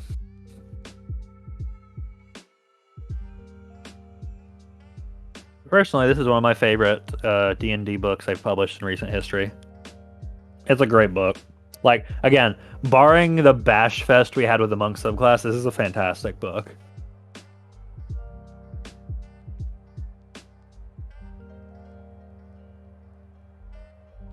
Because the main thing you're here for with this book is mostly, I will say this book is heavily a DM tool, because what the majority of this book is about dragon stat blocks, involving dragons in your campaign, having dragons related stories, dragon related adventures. So it's mostly a DM tool, but it's still, I think, my favorite book in recent D&D history. That's pretty good so far. Alright, magic items. If you happen to find yourself in possession of a platinum scarf, be prepared for side effects. Head swivels, gasps of admiration, and myriad compliments. Fizban. So they're ordered alphabetically, so not in order of rarity. Amethyst Lodestone. Man, there's a lot. I'm looking at that these list. are good. Right. These are good. Wondrous item. This fist-sized chunk of amethyst is infused with an amethyst dragon's ability to bend gravitational forces. While you are carrying the lodestone, you have advantage on strength saving throws. The lodestone has 6 charges for the following properties, which you can use while you're holding the stone. The stone regains 1d6 at dawn. Flight. As a bonus action, you can expend 1 charge to gain the power of flight for 10 minutes. For the duration, you gain a flying speed equal to your walking speed, and you can hover. Gravitational thrust. As an action, you can expend 1 charge to focus gravity around a creature you can see within 60 feet of you. The target must succeed on a DC 18 strength save or be pushed 20 feet in a direction of your choice. Reverse gravity. As an action, you can spend 3 charges to cast reverse gravity from zone. DC save 18. Which, might I add, you So you reverse gravity in a 50-foot radius, 100-foot tall high cylinder. For 1 minute, concentration. Anyone or any object that aren't somehow anchored to the ground in the area fall upward and reach the top of the area when you cast a spell. The creature can make a dex saving throw to grab onto a fixed object it can reach, thus avoiding the fall. If some solid objects, such as ceiling, is encountered in this fall, falling objects and creatures strike it just as they would during normally downward fall. If an object or creature reaches the top of the area without striking anything, it remains there, oscillating slightly for the duration. Fun. Mm-hmm. Gravity Stone. Pretty good. Crystal Blade. Weapon. Any sword rare requires attunement. This magical sword's blade is fashioned from a horn or spine of a crystal dragon. When you hit with an attack roll using the sword, the target takes an extra 1d8 radiant damage. The sword has 3 charges and regains 1d3 expended charges daily at dawn. When you hit a creature with an attack roll using the sword, you can expend 1 charge to regain a number of hit points equal to the extra radiant damage the sword dealt. While you're holding the sword, you can use a bonus action to cause it to shed bright light in a 30-foot radius and dim light for an additional 30 feet, to cause it to shed dim light in a 10-foot radius, or to douse the light. So you deal some extra damage. And you have the option to heal a little bit. Get a little bit healing. It's pretty good for a rare. It's good. Any sword too, so you can flavor it to anything. All right. Dragon Hide Belt. Wondrous item. Uncommon, rare, or very rare. Requires attunement by a monk only. Monk only. This finely detailed belt is made of dragon hide. While wearing it, you gain a bonus to the saving throw DCs of your key features. The bonus is determined by the belt's rarity. In addition, you can use an action to regain key points equal to a roll of your martial arts die. You can't use it again until dawn. Pretty good. Just a good monk item. Dragon Lance. Weapon. Lance or pike. Legendary. Requires attunement. A dragon lance is a renowned weapon forged from rare metal with the aid of powerful artifacts associated with Bahamut. Different lances are forged for the use by foot soldiers as pikes and by riders as lances. But the magical properties of the weapons are the same. You gain a +3 to attack and damage rolls made with this magical weapon when you hit a dragon. Capital. Dragon type. Doesn't have to be a regular dragon. With this weapon, the dragon takes an extra 3d6 force damage, and any dragon of your choice that you can see within 30 feet of you can immediately use its reaction to make a melee attack. That's very good, specifically in the thought of, imagine playing the Drake Warden and having this, and then your great. Drake Warden gets to make a melee attack when you make a melee attack. Yeah. It's got some cool synergies when you think of some specific stuff. I guess the downside is you wouldn't be able to buff your weapon, but still. I mean, the downside is also that you're using a strength weapon on a ranger, which is kind of difficult. That is true. But still, there's a lot of good stuff that you can do. That's pretty cool. Yeah. There's another synergy with another class that I don't want to spoil that'll come up later in the book. Oh boy. Well, next one is the Dragon Wing Bow. Weapon, any bow. Rare, requires attunement. Hey Kai, real quick, how many official magic bows do you think there were before this bow in the game? Not a lot. I don't see any. I'm gonna guess 4 or 5. There was one. Oh. There was the Oath Bow. Okay. That's it. Oh.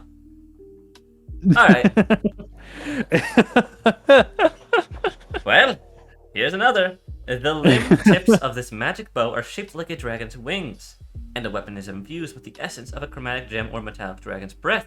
When you hit with an attack roll using this magic bow, the target takes an extra 1d6 damage of the type infused. If you load no ammunition in the weapon, it produces its own, automatically creating 1 piece of magical ammunition when you pull the string back.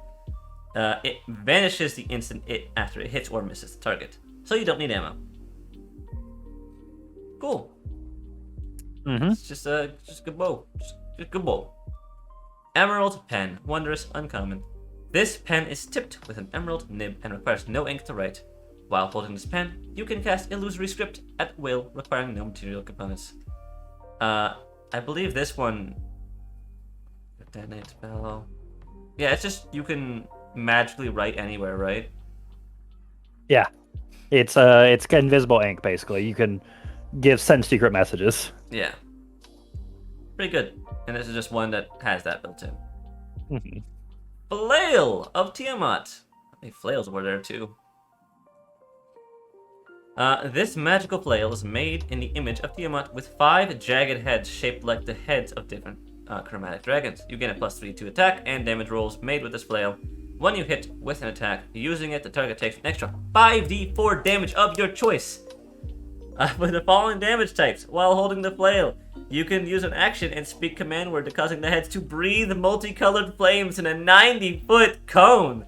Each creature in the area must make DC 18 dex saves, or on a failed save, it takes 14d6 damage. What the fuck? Holy shit! This is the legendary weapon of Tiamat's chosen champion. It sure is! Once this action is used, it can't be used again until next dawn. Fuck! That's good! It's I awesome. guess it's legendary, but holy shit! It's awesome. You see someone with this weapon, you say, I give up. Sir, you win. I'm gonna walk this way. I was wrong. Good day. So, yep. That was... Okay. Gold canary figurine of wondrous power. Legendary. This gold statuette is carved in the likeness of a canary and is small enough to fit in a pocket. If you use an action to speak the command word and throw the figurine to a point on the ground within 60 feet of you, the figurine becomes a living creature in 1 or 2 forms. You choose. If there isn't enough space for the creature where it would appear, the figurine doesn't become a creature. 2 forms are as follows. Giant canary form. The figurine becomes a giant canary, seeing the accompanying stat block for up to 8 hours and can be ridden as a mount. Using the figurine has become a... once the figurine becomes a giant canary, it can't be used this way again until next dawn. Still an 8-hour flying mount. It's pretty good. 12 AC, 26 hit points, 30 foot speed, 60 foot flying speed. Some okay stats. It's not very charismatic, which is surprising because it's a giant fucking bird. You'd think that would be very impressionable. They won't forget it, that's for sure. Yep. But it's a mount. It's essentially a transportation vessel. It is in fact a mount. So And what's here's the other one. the other option? Because this is a legendary item, but this is supposed to be big. So let's look at the other one. Gold Dragon Farm. While you're missing half or more of your hit points, you can speak a different command word, and a figurine becomes an adult gold dragon. See its stat block in the monster manual. For up to 1 hour. The dragon can't use any legendary actions or lair actions. Once the figurine has become an adult dragon, it can't be used this way until 1 year has passed. This is your Hail Mary. Yeah. Which I is mean, one hell of a keep Hail Mary. reading. In Yeah, either form, the creature is friendly to you and your companions. It understands your languages and obeys your spoken command. If you issue no command, it defends itself but takes no other actions. The creature exists for a duration specified to each form. At the end, the creature reverts to its figurine. It reverts to a figurine early if it drops to 0, or if you use your action to speak the word again. When it becomes a figurine again, its properties can't be used again until a certain amount of time has passed, as specified in the description. That's your Hail Mary button. That's your things have gone horribly wrong Let's button. refresh ourselves on the abilities here of an adult gold dragon. They're huge. 8 strength, 7 con, 7 charisma, 19 natural AC, 256 hit points. How is this thing gonna die before you die? No one knows. You summon it and hide behind it. It's immune to fire. I'm pretty sure it breathes fire. Oh, it has a lot of strong attacks. It hurts. I'd be amazed if you had this and it died before you did. I'd be astonished. Okay, so I want you to remember your reaction to this right here. Okay. And let's keep going. Alright. Platinum Scarf. Legendary. This scarf is made of sturdy cloth and covered in platinum-colored scales. As an action, you can pull a scale from the scarf and speak a command word. When you do so, choose one of the following effects. Breathe life. The scale disappears and you or a creature you touch regains 10d4 hit points. That's a good amount. And also a good dice to use that for. Platinum Shield. For 1 hour or until you dismiss it, no action required. The skill becomes a +1 shield, which you or another creature can use. The creature wielding the shield has immunity to radiant damage. That's really good. Radiant Hammer. For 1 hour or until you dismiss it, no action required. The skill becomes a magic light hammer, which you or another creature can use. The weapon deals 2d4 radiant damage instead of the bludgeoning damage normally for a light hammer. It deals an extra 1d4 radiant damage to chromatic dragons. Fuck you, chromatic dragons. Once 3 scales have been pulled from the scarf, no more scales can be removed until next dawn. When all missing scales grow back, if you pull off a scale but don't speak a command word, it'll disappear after 1 minute. Pretty good, because you can do all 3 of these things. Or for some ungodly reason, maybe give your rogue 2 radiant hammers. That'd be really funny. It would be great. That'd be amazing. But yeah, pretty good. Definitely not as legendary as having your own pet adult dragon just to do whatever the fuck you want with once a year. That is true. That is not as legendary as having an adult dragon once per year. So Kai, what's the next item? Potion of Dragon's Majesty. Legendary. This potion looks like liquid gold with a single scale from a chromatic gem or metallic dragon suspended in it. When you drink this potion, you transform into an adult dragon of the same kind as the dragon the scale came from. The transformation lasts for 1 hour. Any equipment you are wearing or carrying melts into your new form or falls to the ground. Your choice. For the duration, you use the game statistics of the adult dragon instead of your own. But you retain language, personality, and memories. You can't use the dragon's change shape or its legendary or lair actions. What's better than having a pet dragon? Being the dragon! Alright. I mean, technically speaking, this is still better, but only technically because this makes you feel cooler. Just being the fucking dragon. Yeah. Don't worry, Kai. It's still coming. There's more to come. There's a lot of legendaries. Ruby Weave Gem, legendary. Requires attunement by a spellcaster. While you're holding this gem, you can use it as a spellcasting focus for your spells. The gem has 3 charges and regains them all daily at dawn. You can cast when you cast a spell while holding this gem, you spend up to 3 charges, ignoring the spell's material components with the gold piece cost up to 500 gold, 1 charge to spend. When you finish a long rest, choose a spell from any class list. The spell you choose must be of a level you can cast. You know the chosen spell, and you can cast it with your spell slots and the appropriate level until the end of your next long rest. So basically, it's your focus. You can ignore component cost, I believe. And you just get a free spell from your list. Pretty good. Sapphire Buckler. Armor, shield, very rare, requires attunement. This crystalline blue shield is fashioned from a sapphire dragon scale and is created to aid in rooting out the influence of aberrations. While wielding the shield, you have resistance to psychic and thunder damage. Also, when you take damage from a creature that is within 5 feet of you, you can use your reaction to deal 2d6 thunder damage to that creature. As an action, you can use the shield to help you locate aberrations until the end of your next turn. If any aberrations are within 1 mile of you, the shield emits a low humming tone for a moment, and you know the direction of all aberrations within that range. Once it's used, it can't do so again until dawn. Neat. I feel like very rare is the one classification of magic item that the Wizards of the Coast really doesn't know what qualifies. Because rare is easy, it's just the good ones. Common's easy because it's just the shit ones, and legendary is easy because it's just the really fucking good ones. But very rare is like that's a sweet spot that they very seldom use. Yeah. Here's the last magic item, and I see it's a gun. Topaz Annihilator. Legendary, requires attunement. This magical ranged weapon resembles a musket, but in lieu of any ammunition, it holds a glowing yellow scale from a topaz dragon in its heart.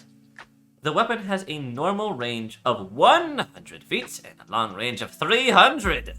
It has a two-handed property. It deals 2d6 necrotic damage on hit. If this damage reduces a creature or object to 0 hit points, that target is reduced to dust. A creature reduced to dust can be restored to life only by a true resurrection or wish spell. While the weapon is on your person, you can use an action to cast Disintegrate spell. Spell save DC 18. Once this property is used, it can't do so again until done. Let me point out Disintegration, by the way, gang. 6th level spell. It fucking kills you. It kills you yeah. Have you ever wanted a dragon gun with a disintegration ray attachment? You ever wanted your gun to be Thanos snap? Fuck. This is awesome. This is such a Holy cool. shit. They just said, what if we make a dragon gun? All of these other ones are like, you summon a dragon, you got a cool shield, you got some belts and gems, and then there's a gun! Imagine you see the fucking British army walking up to you with muskets, but one of them's glowing, and oh my god, that man just turned to ash! Oh my fuck! Alright, pretty good. Horde magic items. I've let adventurers put their toys in my horde to steep once or twice. I could never get a good night's sleep while they're there, though. It's like an itch, Fizban. I can already tell that Fizban is a dragon. Certain magic items can absorb the ambient magic of a dragon's horde. The mightier the dragon, the more powerful the item becomes when steeped in the dragon's horde. These items, called horde items, have 4 states, which are summarized in the horde item states table. A horde item in its slumbering slate has certain base properties, and it gains additional properties when it enters the stirring, awakened, or ascendant state.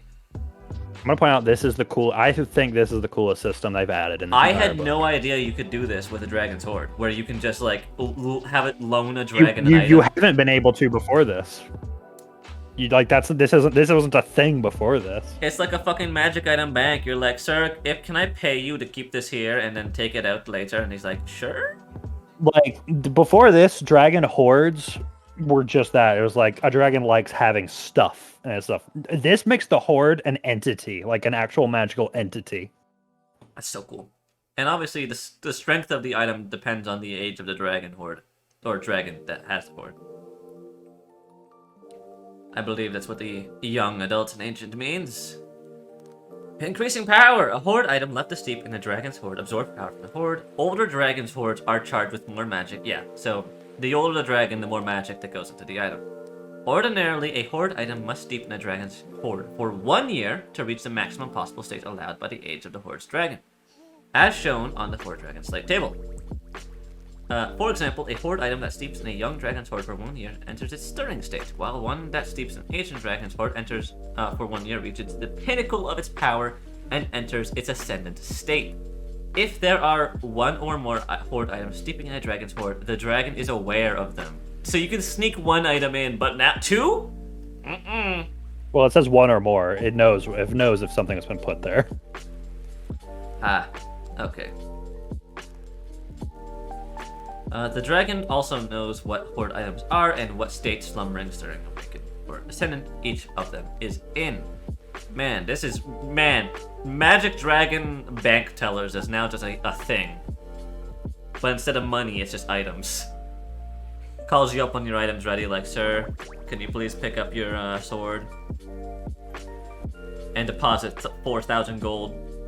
When a dragon is slain, the magic surrounding its horde becomes volatile. This allows a horde item to steep more quickly in the horde. So killing the dragon makes it go faster.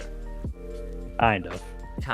A horde item steeped in a dragon's horde for 8 hours rises 1 state from slumbering to stirring to awakened to ascendant, as long as the steeping begins within 1 hour of the dragon's death and occurs while the dragon within the dragon's lair. Steeping in this way can't raise the state of the item beyond the state associated with the dragon's age. Putting a wakened item in a slain dragon's adult dragon's horde does not make it ascendant, for example, so it has to go from lower to higher, not higher to even higher. Yeah. Decreasing power. Just as horde items can grow in power by absorbing the ambient magic of a dragon's horde, so too can these treasures fall back into slumber. If no creature is attuned to a horde item and that item isn't in a dragon's horde, the item decreases in power by 1 state every 30 days until it's slumbering. Kind of like the Master Sword. No one's holding it, it kind of gets shit.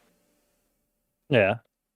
Yeah, every item in a Dragon Horde is basically a Master Sword, so to speak.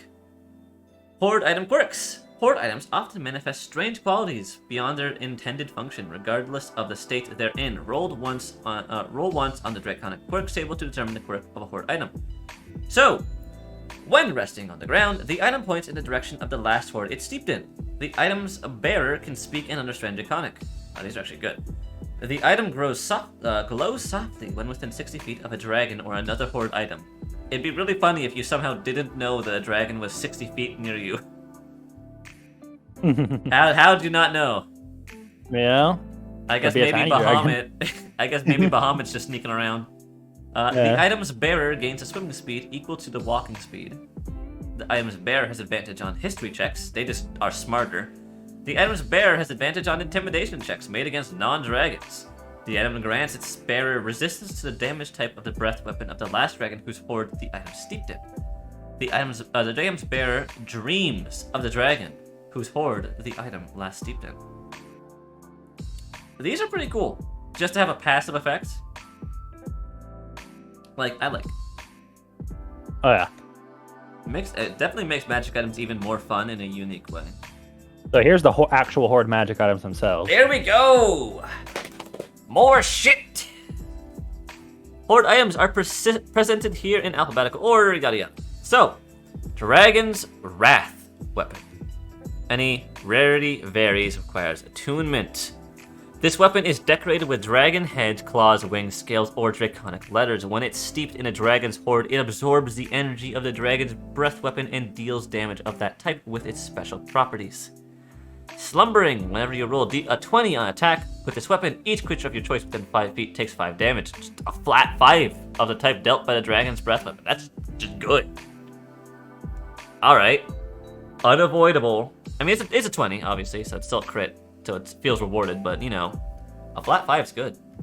Stirring.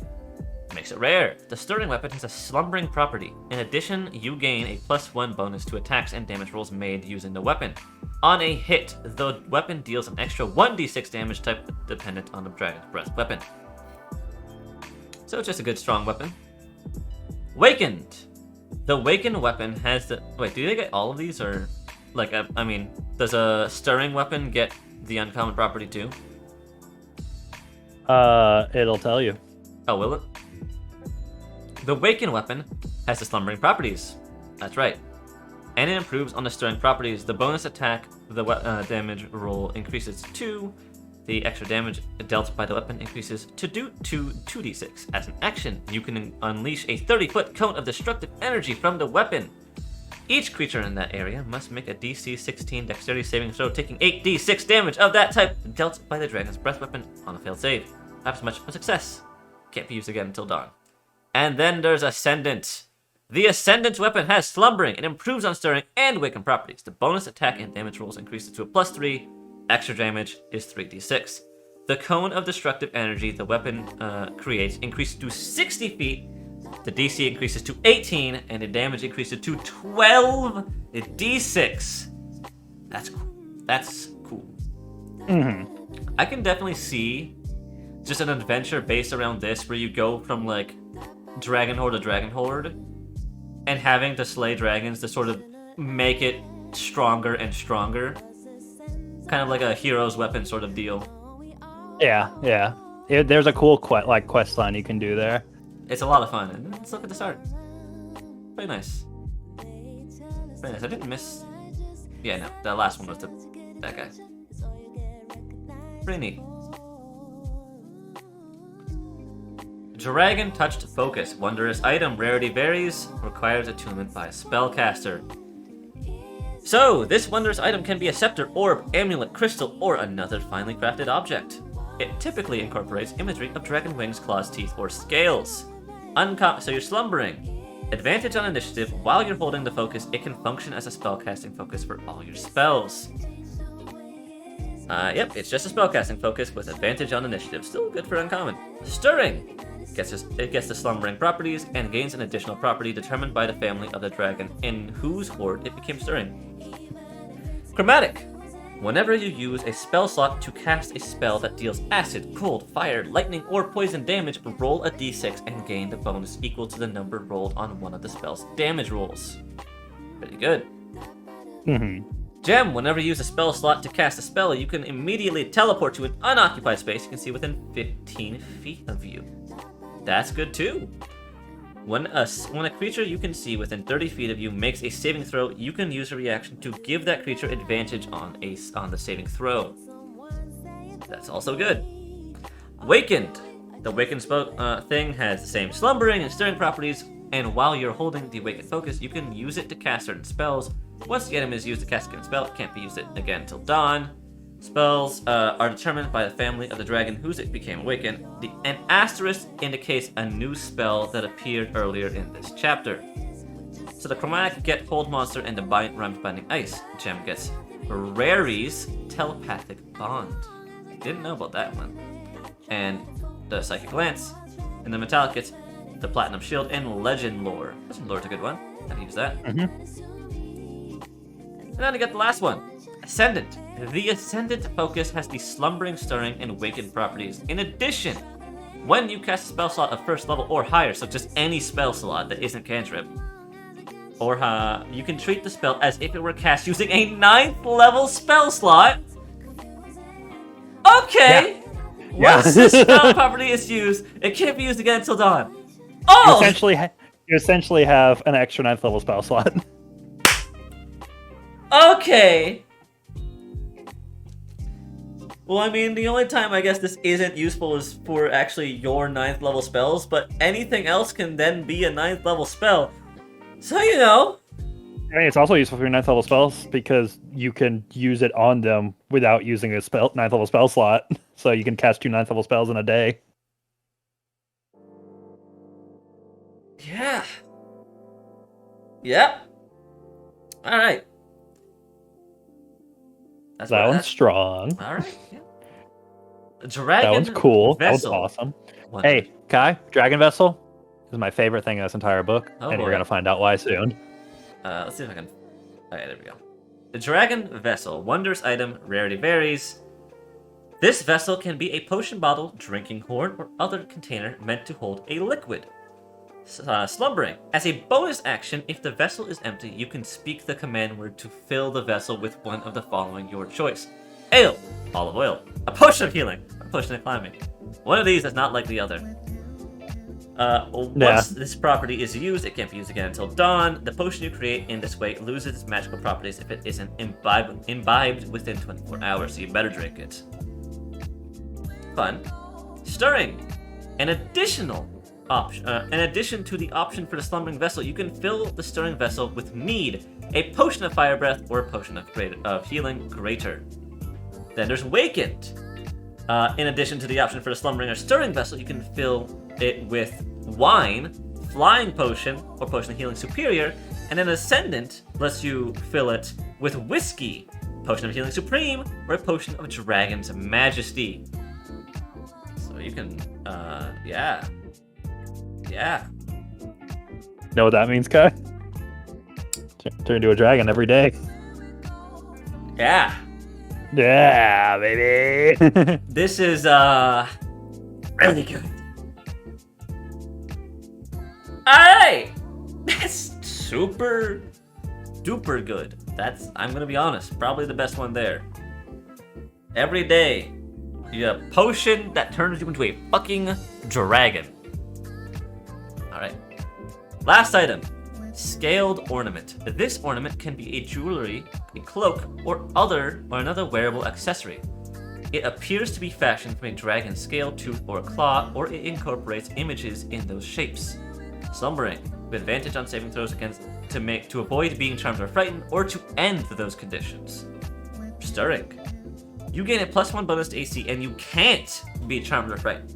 Moreover, each creature of your choice within 30 feet of you has advantage on the saving throws to avoid being charmed or to end. So it then just makes it you're fine, and everyone else around you then has a slumbering property.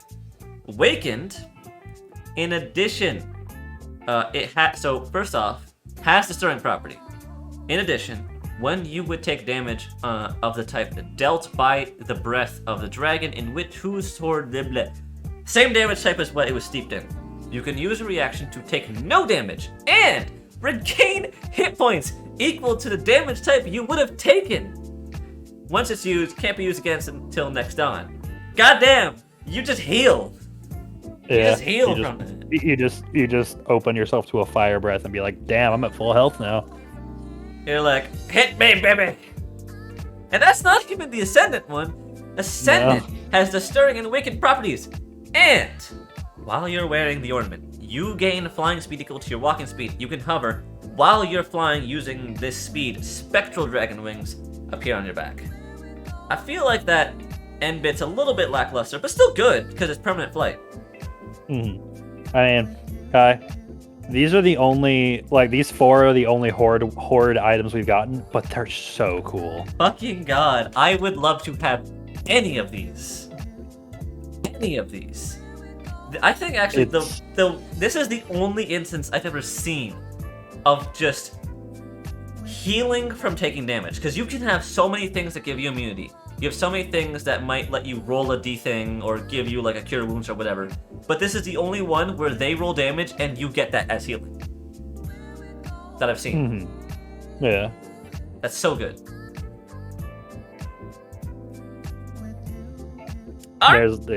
It's fantastic. I'll never not say the Dragon Vessel is my favorite item in the entire game. Oh, these are all so good. I would love them. But we're not done, because there's still Draconic gifts. You can make any of these items into a whole adventure. You sure can. It's so cool. Or all of them. A party of 4 going with one of each of these. Yeah. Imagine the 4 dragons. Imagine like just to place them. You can have like a fighter with Dragon's Wrath weapon. You can have a wizard with the Dragon Touch focus. You can have a druid with the Dragon Vessel. And you can have maybe like the I don't know, pick a person with the scaled ornament. Yeah, literally anyone with the ornament. Like pick whoever you have else. And honestly, I just said those off the top of my head. Anyone can have the Dragon Vessel. Any spellcaster can have the focus. Anyone can have this. You just need any martial character to have the Wrath weapon.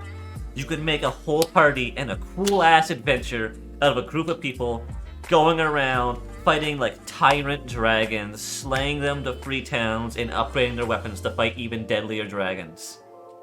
It'd be crazy. That alone would make a fantastic adventure. Hey Kai, there's your next adventure. Get going. I wish. I don't know. That's a lot. Well, it's not a lot, but it's like, man, I'd have so much lofty aspiration for me to do this that I'd be scared to do it. That's how my brain goes. Like, it'd be so cool, but I'd constantly be thinking, oh my god, I have to make this as cool as physically possible. He's only using it for the free booze up, and like, you can turn that into a dragon, right? But I want beer. Yeah, I want some beer. Anyways, but like I said, we're not done. We have the last section in this. Draconic gifts. You know the proverb, don't look a draconic gift in the mouth. Some say it's because of the breath weapon, but really, it's the smell. Fizban. I don't want to use it for the olive oil. As described in Chapter 3, the death of a dragon can result in its power taking root in a character, whether that person is a dragon's chosen heir or the dragon's killer. The result of this investiture can vary widely in power and impact, from a minor charm to a complete transformation.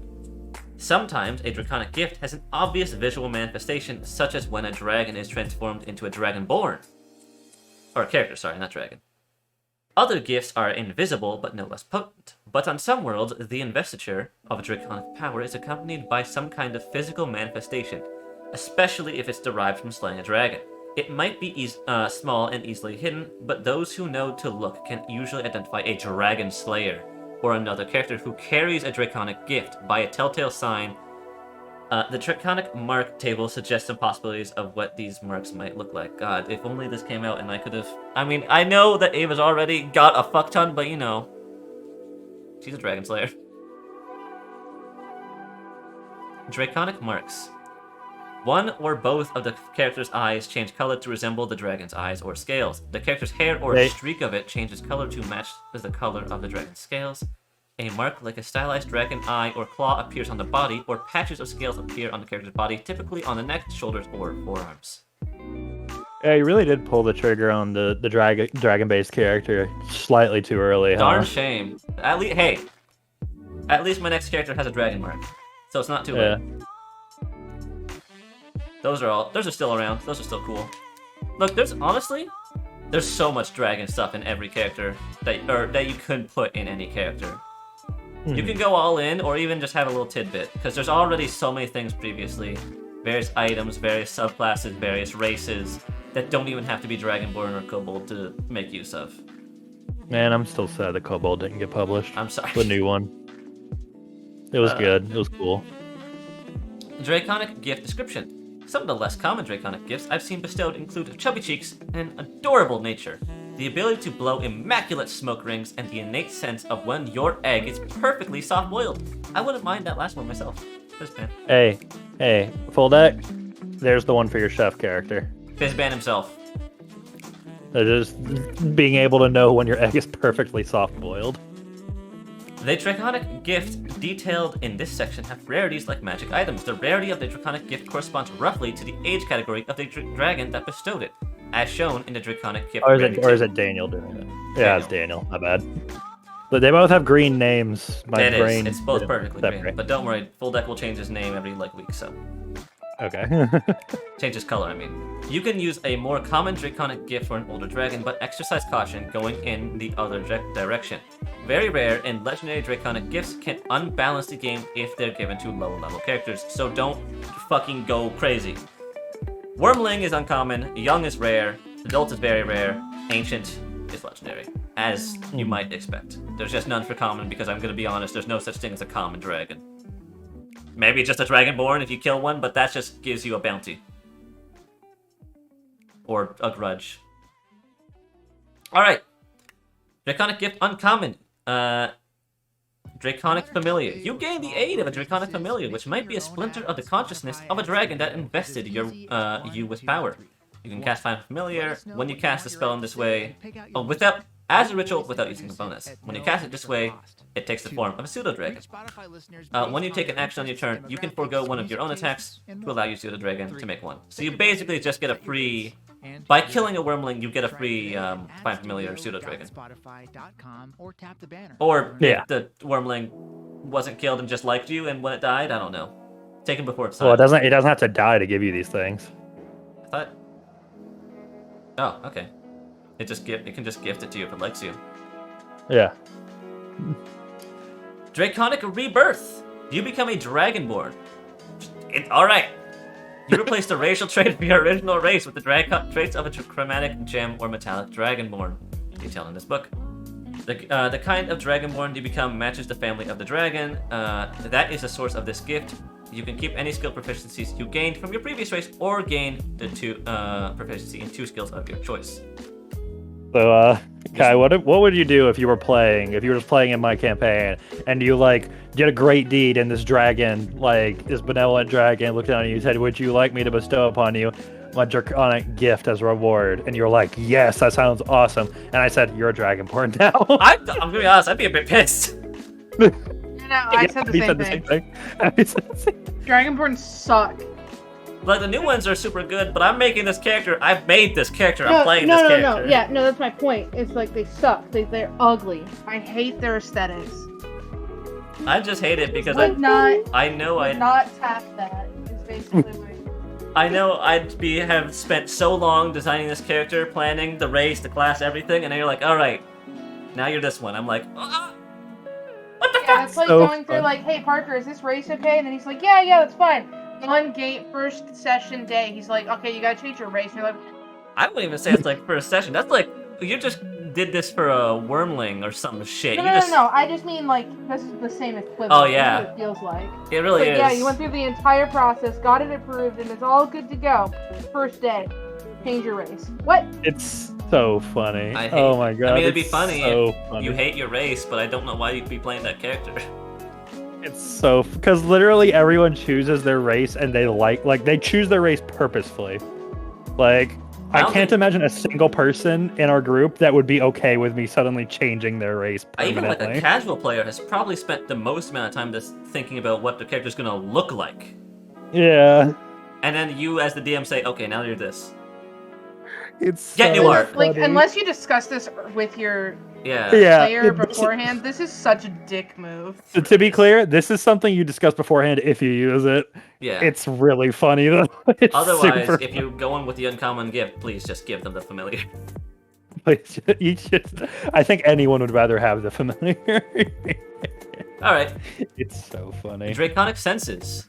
Rare.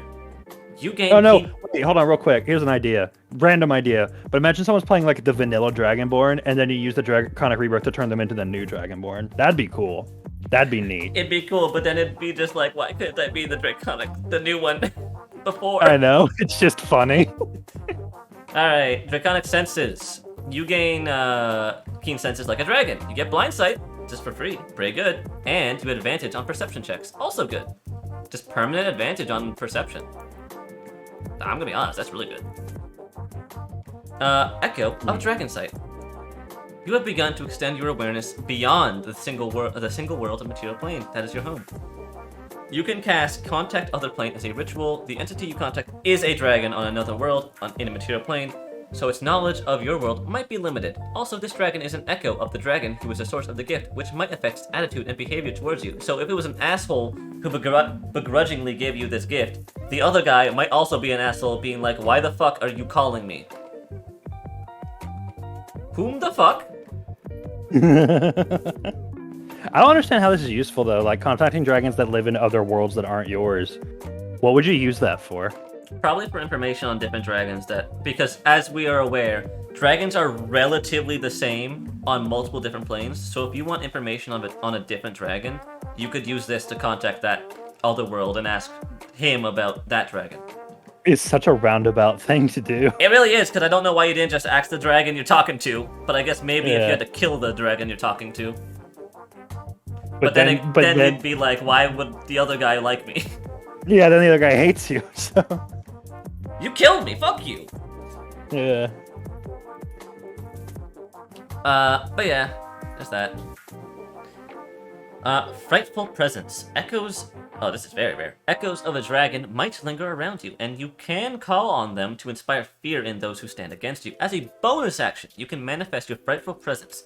Each creature of your choice that is within 120 feet of you and aware of you must make a Wisdom saving throw against a DC equal to 8 plus proficiency plus charisma. A creature that fails becomes frightened of you for 1 minute. The creature can repeat the saving throw at the end of each of its turn, ending the effect on itself on a success. You can use it a number of times equal to proficiency. 120 feet is big. That's Not a large. Frightened's kind of okay. Here's the thing, I feel like it doesn't feel very rare. It feels just... it kind of does. Here's the problem. It's good in the sense that it's a big range, and frightened is a great status effect because it gives you advantage on them and then disadvantage when they're inside of you. It's very good. Here's the problem. The later you get in the game, the more monster, and honestly still very early, like just zombies and other shit like that, a lot of things are outright immune to the frightened status condition. Yeah. A very large portion of the monster manual is just outright immune to it. It's still a free gift, so all of these always in my back These of are my free mind gifts. is just These are like free gifts. asterisk. You're not losing anything by getting it. You're only gaining. Yeah. This is a quest reward, essentially. Yep. And then Psionic Reach. Very rare. The psionic energy of a gem dragon empowers your mind. You gain resistance to psychic damage. In addition, you learn telekinesis spell, which is pretty good, if I remember. You can cast a spell without expending a spell slot. Once you cast a spell this way, you can't do so again until you finish a long rest. You can also cast this spell using a spell slot you have of the appropriate level, so 5th. It's Int, Wisdom, or Charisma. When you gain this, chosen when you gain the gift. Neat. There's Resistance some art is- that's pretty whack. It's pretty crazy. She's got some goo. She's pouring that goo on herself, I think. Because she's in a pool of it too. Yeah. It's dragon's blood. There's a dead dragon right next to her. Sure is. A dragon's blood can be as powerful as it is toxic. Alright, scaled toughness. This is the only legendary one. Your skin toughens to make you resistant to certain types of physical harm. You gain resistance to piercing and slashing damage. That's it. Are you underwhelmed? Like, it's not bad. It's pretty good, but it's a little underwhelming. It's like a free one, but it's a little underwhelming. Could have got a little more creative. right. For a legendary, you had like the whole universe. Tongue of the Dragon. Uncommon. Right back to start.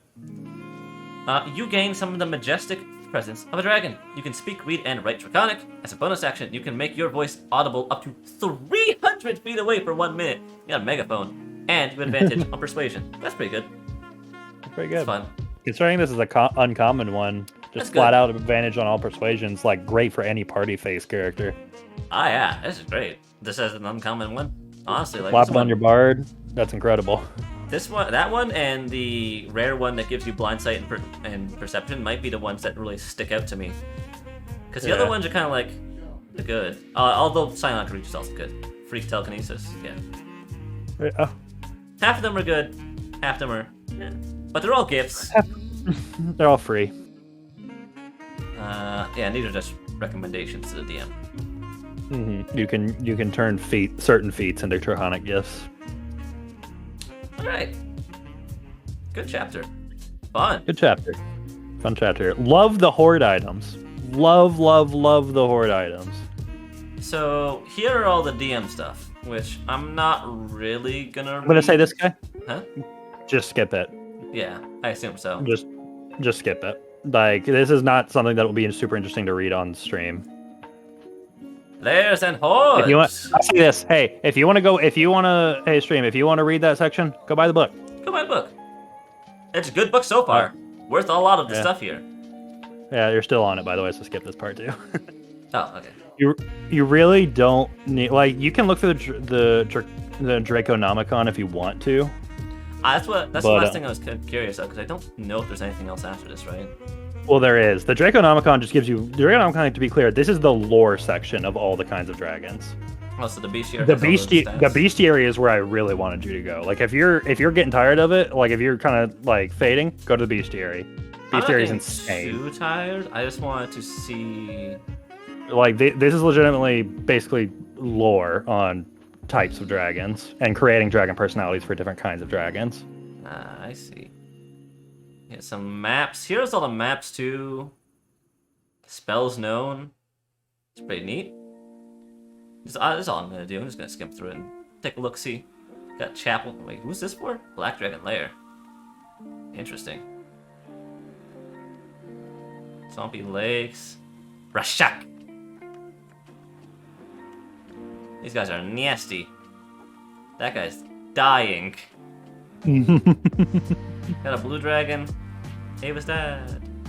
If I weren't still platinum, I'd be blue. Not as in sad or down. Quite the opposite. I'd be delighted to be blue dragon if I weren't a platinum one. That's like, I'd love to be that. If I wasn't me. If I wasn't perfect, I mean. If I wasn't perfect, I'd prefer to be that. These are all pretty cool. They did obviously they added the gem dragons and shit, but another couple of like the new dragons they added were the crystal dragons and the deep dragons down there at the bottom. Doom of the Desert flies above her lair. Imrith. They're pretty neat. Brass dragons. I'm also kind of looking for Fizban's text because Fizban's kind of funny. Yeah. Bronze dragons are the absolute worst at transforming themselves into human form. They always embellish with extra hair in all sorts of places. I applaud ingenuity, but in this matter, simpler is better. They're very hairy. They're very hairy. So much hair. Yeah. Beast sense, control water, look at all that. Speak with animals, they like animals. Mm-hmm. Look at all that. Irelash, copper dragons. Crystal Dragon. Starlight is measured in emotion rather than quantifiable unit, although Crystal Dragons would argue that emotions are actually quantifiable units, so I don't really know what my point is. They're like, actually... and everyone else is like, this makes no sense.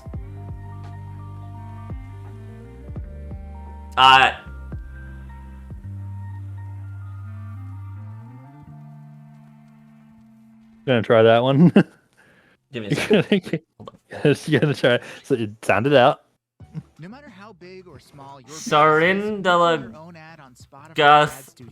Sarin de la Galothor. Let us know what you want your ad to say and pick out your music. Sarin de la Reach Spotify based on their interests, demographics, music tastes, and more. Set your budget. Sarin de la Galothor. Sarin de la Galothor. There you go. Oh god. Never again am I going to try and say that name, but I'm going to copy and paste it into Discord. Let me just post this test. Oh, that's so funny. Try and say this. I promise. I promise it's a name. I put that in our group Discord. Sorry, I've opened up the wrong thing. That's my... Oh my god, that is a... boy. That's something. That's easily the biggest fucking word vomit I've seen. That was amazing. Deep Dragons. There is a Deep Dragon saying that translates roughly to thorough as it is thorough does, but more literally, uncover every last stone. Every last stone? Sounds exhausting. Well, at least Deep Dragons like to do everything. Mm-hmm. What are Deep Dragons? Oh, Underdark Dragons? Okay. Underdark, yeah. So they're the ones that are kind of like the ghostly, wispy, evil-y. No. No? No, that's the Shadow Dragons. You think of the Oh. Shadowfell ones. Hmm. Yep, two different things. Alright. Dragon Turtles. I know I didn't make Dragon Turtles, and Tiamat swears she didn't, so where'd they come from? More importantly, why? Fizban. I guess that was, Bahamut? Or Tiamat lied. I don't know. One or the other. I don't know.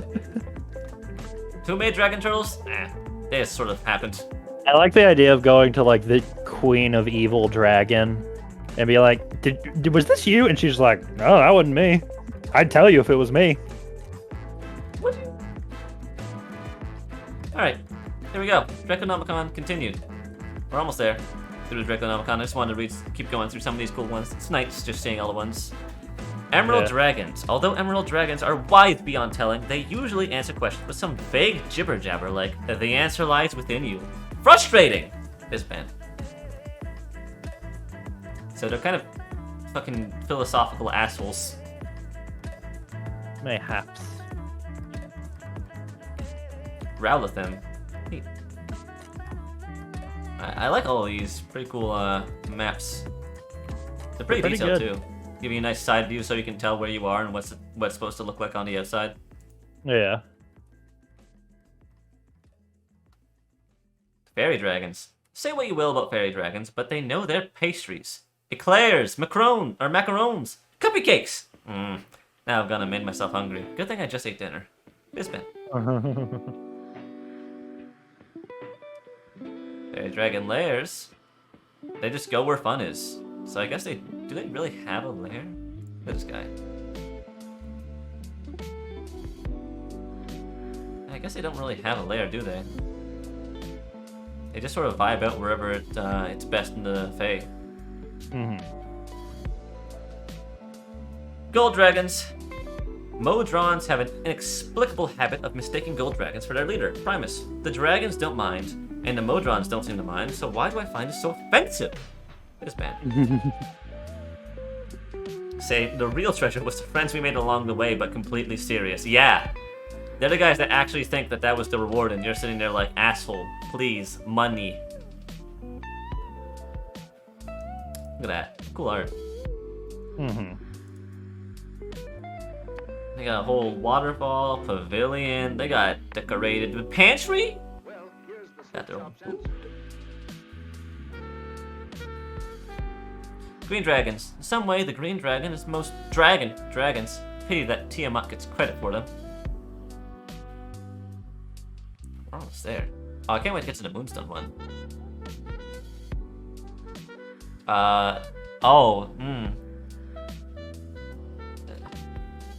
Kershinthenthal. That's a name. There's a surprising lack of vowels in that one.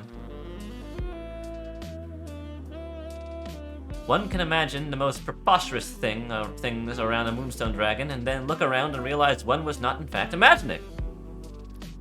Fun. Yeah. What do you got anyways? Blink. My young Moonstone Dragon has joined a pack of blink dogs for a year and a day. He pretends to be a blink dog and refuses to admit otherwise until this time when the pack expires. Man, they just fucking go around and join random shit and like, I'm one of them. Moonstone dragons are literally Feywild dragons. They're just absolutely insane. And then the classic red dragons. You might think a red dragon's fire would burn away any hygienic properties and leave the dragon's breath smelling fresh in spring flowers, but you'd be wrong. The classicest of classic dragons, the red one. Angry, greedy, and breeze fire. I actually, honestly, out of all the dragon art, I just like this one the best. Yeah. Pretty sick. How many of these art is them absolutely killing someone? I mean, in a book about dragons, I would not expect it. It's probably most of them. There's the ice dragon doing it. There's this dragon doing it. Pretty sure we saw a few that I just sort of skimmed past. There's definitely more to come that are doing it. Ah. They have their own mountain, volcano shit. Ashardalon. They got the Sapphire dragons. A Sapphire dragon's flight once inspired a courting dance in a certain kingdom that shall remain nameless. Embarrassingly, they still perform to this day. Okay. Alright. Don't know what that means. Interesting. Oh, that's a name. Blue Corundrum? Although it's blue as in French blue. So it's more like Blue Corundrum. In order to see a shadow, one must look in the opposite direction of the light. The same can be said for a shadow dragon. Ah, well, that was very direct. I guess I... Silver dragons! Silver dragons are the best kind of dragons. They just get it, you know? This man. They just get it. They just get it. They're sort of in the know. Majestic temple. Wow, they're very architectural. Pretty neat. Topaz. A topaz dragon named Blustertail? Blustertail. Well, once complained to me that he hated water because it talked too much, whatever that means. Okay. Sure. And then the last one, White Dragon. I enjoy an animated debate, just not with white dragons. Impossible and ignorant, all of them. The air must be different in the Arctic latitudes. Yeah, aren't white dragons fucking crazy? They're the closest to being animalistic of any dragon. Yeah, they're just primal. There they are. There he is. Or she. I don't know. Mm-hmm. Rhyme. And there we go. Bestiary dragons! Oh, this is the fun part. Alright, I need one last cup of water before I read through this and finish this off. Okay.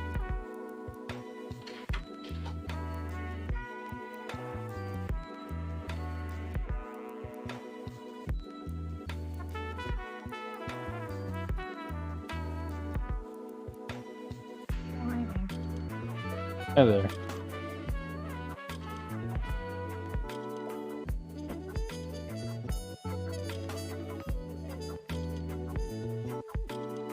Ah, alright. I've gone through 2 mugs of water already.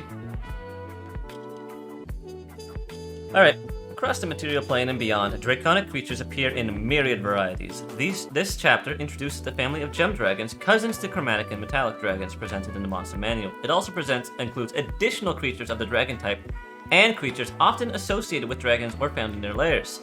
These monsters are arranged in alphabetical order for guidance on how to use creature stat block, consult instruction of the monster manual. And we got these guys. Look at that. Look at that, man. That's a Drake one right there. A rampaging blue great worm threatens a world's existence, and Bahamut stands alongside the world's greatest heroes. Man, this would be fucking terrifying, seeing a dragon that absolutely gargantuan over your city. Hey, Kai, great worms are a new thing they're introducing in this that is a step beyond ancient dragons. Oh my god. What if I told you that's not the scariest thing in this bestiary? Oh no. I know that I have seen one that's absolutely fucking terrifying just in concept.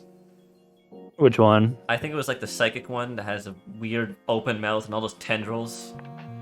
Oh yeah, that was like the dragon that gets captured by mind flayers and shit. Yeah. No, it's not that. Don't worry. Just keep going. Alright. Man, there's gonna be a lot. So we got the amethyst. I'm gonna be honest, I don't have enough time to read all of No, this. don't worry about it. I'll tell you which ones to stop at. Like this, the amethyst dragons. They're cool. They're neat. Move along. Just look at the art. It's nice. Yep, here they are. They got blink, control water, dispel magic, protection from evil. Look at that, man. Looks sick. I like the concept art too. Yeah. Which came first, the gem or the dragon? Not a riddle, actually. It was the dragon. Thanks for the answer. Animated breath. Okay, this one. What is this? A chromatic dragon's breath weapon is a manifestation of the energy that fuses a dragon. With sufficient practice, dragons can learn to draw on magic from the elemental planes and shape their breath weapons into bipedal forms. In the art, you can see it creating one, like a little elemental minion. Oh, In breath. It's pretty cool. that's I a like cool the idea. concept. Yeah, They could just I like the have idea. little minions of element. Yeah. Aspect We of also talk about the Bahamut. fact that. Can we talk about the fact that white dragon is roided out? This guy. Yeah. So, yeah. So give the give the aspect of Bahamut like a lore read before you hit its stat block. Objectively speaking, of all dragons, Bahamut has made the best decisions. He is also the most handsome, and his horde is gigantic-est. Thanks, Fizban. Alright, I see the stat block starting on that yellow line down there, so... You can tell that Fizban spent too much time around psychic dragons. He's lost it a little bit. Known as the Platinum Dragon, Bahamut is the patron and progenitor of metallic dragons. Since fleeing the First World, he has made his home in the seven heavens of Mount Celestia, and is often numbered among the gods of that plane. Adventurers and dragons alike pray to Bahamut to uphold honor and justice, or when they need courage to face a great threat. In the most dire situation, a powerful follower of Bahamut who makes a tremendous sacrifice, a vast horde, or even the follower's own life, might convince the god to send aid to the world in the form of divine aspect. This aspect is a physical manifestation of the Platinum Dragon, carrying his memories and will, and a significant portion of his formidable strength. Bahamut's aspect displays the full glory of the Platinum Dragon, towering over even ancient dragons. Covered in platinum scales, his physical features combine various elements of the 5 kinds of metallic dragons, according to some scholars, combining them in different ways with each manifestation of the aspect. But Bahamut is also fond of traveling the material plane in disguise, so his aspect might appear in a wizened old sage, a young monk, or a songbird. In any form, Bahamut's aspect is often accompanied by 7 ancient gold dragons, who favor disguising themselves as canaries. Those aren't just birds! Those are ancient gold dragons! I had no idea! The whole time! In combat, Bahamut's enemies experience the full force of his justice, while his allies enjoy the full benefit of his mercy. His breath can wreak monumental destruction and work miraculous healing. Few things in the mortal world can cause him lasting harm. All right, Kai, are you ready for the stat block? Holy fuck! Alright, so he's got a whopping 23 natural AC, 585 hit points, 60 feet walking, burrowing, and swimming with 120 flying speed, plus 10 to strength, plus 4 to dex, plus 9 to con, 7 to int, 9 to wisdom, 10 to charisma. Alright, he's immune to acid, cold, fire, lightning, radiant, bludgeoning, piercing, and slashing from non-magical attacks. He's immune to charm, deafen, frighten, paralyze, and stun. Has 120 feet of true sight, passive perception of 28! And he has a challenge rating of 30. Man, that gives Ava's passive perception a run for her money. Alright. Platinum Brilliance, recharge after a long or short rest. Do you want me to go through all of this? Oh, damn. Just skim it a little bit, but I wanted you to see most of it. Wait. I'm just pointing out that basically, I'll narrate it for you. Platinum Brilliance is when if he actually manages to die somehow, he can choose not to, and once per long rest, just get up with 500 hit points again. Except now, once per short rest. Except now he has access to something called mythic actions, which yes, that is a new thing. If he actually manages to die once, he gets mythic actions. He has phases. Yeah, he has phases. So, he's got a lot of attacks. They're pretty normal attacks. Scroll up a little bit for the breath weapons, and I would like you to read out the range of those breath weapons for me. It actually starts down here. Exalting Breath. The aspect exhales the restoring winds of Mount Celestia in a 300-foot cone. Each creature in that area of the aspect's choice regains 71 13d10 hit points, and each creature in an area of the aspect's choice that has been dead for no longer than an hour is restored to life with all its hit points. Platinum Breath. The aspect exhales radiant platinum flames in a 300-foot cone. Each creature in that area must make a DC 26 dexterity saving throw, taking 12d10 radiant damage on a failed save or half much success. How many times is this? He can just do this. Recharges on a 5 to 6 d6 roll. Yeah, so he's got about a 33% chance to use one of these every turn. And so by the way, you can't even Lance, try and kill him last. You can't even try and get his minions out of the way because he just breathes once and they're up. Dragovian Lancer, I'm gonna be real. This isn't the boss you use for a final boss. This is the boss you use when you want your party to run away. When it's the encounter where you say you cannot win this. The objective here is to escape. Let's see. Magically transform into a human or beast while changing the game's statistics other than size. Transformation ends if the aspect is reduced to 0 or if you use a bonus action to end it. It's the typical dragon shapeshifter ability. I'll point out that's a bonus action. Yeah. And it's like the druid form, where it just ends if he hits 0, so it goes back to the regular health bar. Yeah. So that's phase 1. Yeah. Okay. And then also, his legendary actions are pretty typical for a dragon's legendary actions. He just does extra attacks. And if you somehow, something manages to actually kill the aspect of Bahamut, and he gets back up into his Platinum Brilliance, he now has access to mythic actions. What are his mythic actions, Kai? Alright, so if the aspect's Platinum Brilliance trait has been activated in the last hour, he can use the options below as legendary actions. Celestial Shield, cost 2. The aspect manifests 7 spectral, ancient, gold dragons around himself that protect him. He gains 77 temporary hit points until the start of his next turn. Or Celestial Lance, 3 actions, which I believe he has a maximum of 3 every turn. Yeah. The aspect conjures 4 enormous lances of magical force that plummet to the ground at 4 different locations he can see within 150 feet of him and then disappear. Each creature within a 20-foot radius, 100-foot high cylinder centered on each point must make a DC 27 dex save or take 7d6 force damage. A creature in that area of more than 1 lance is affected only once. It's roided out meteor swarm. Is what it is. I'm agreeing with Parker. I can't even see a level 20 party beat this. I don't know what you would do. You have so many phases to get through. And Like- even if you get to that last phase is going to be so hard. I know, like, the druid with its infinite wild shapes might be invincible, but I think, like, this could do it. I mean, okay, let's be clear. This is the closest that 5e has come to putting a god in a stat block. Like, this Bahamut isn't is even one of the- Bahamut's full power. Yeah, the Bahamut is one of the gods of the multiverse, and this is his. This is essentially his avatar.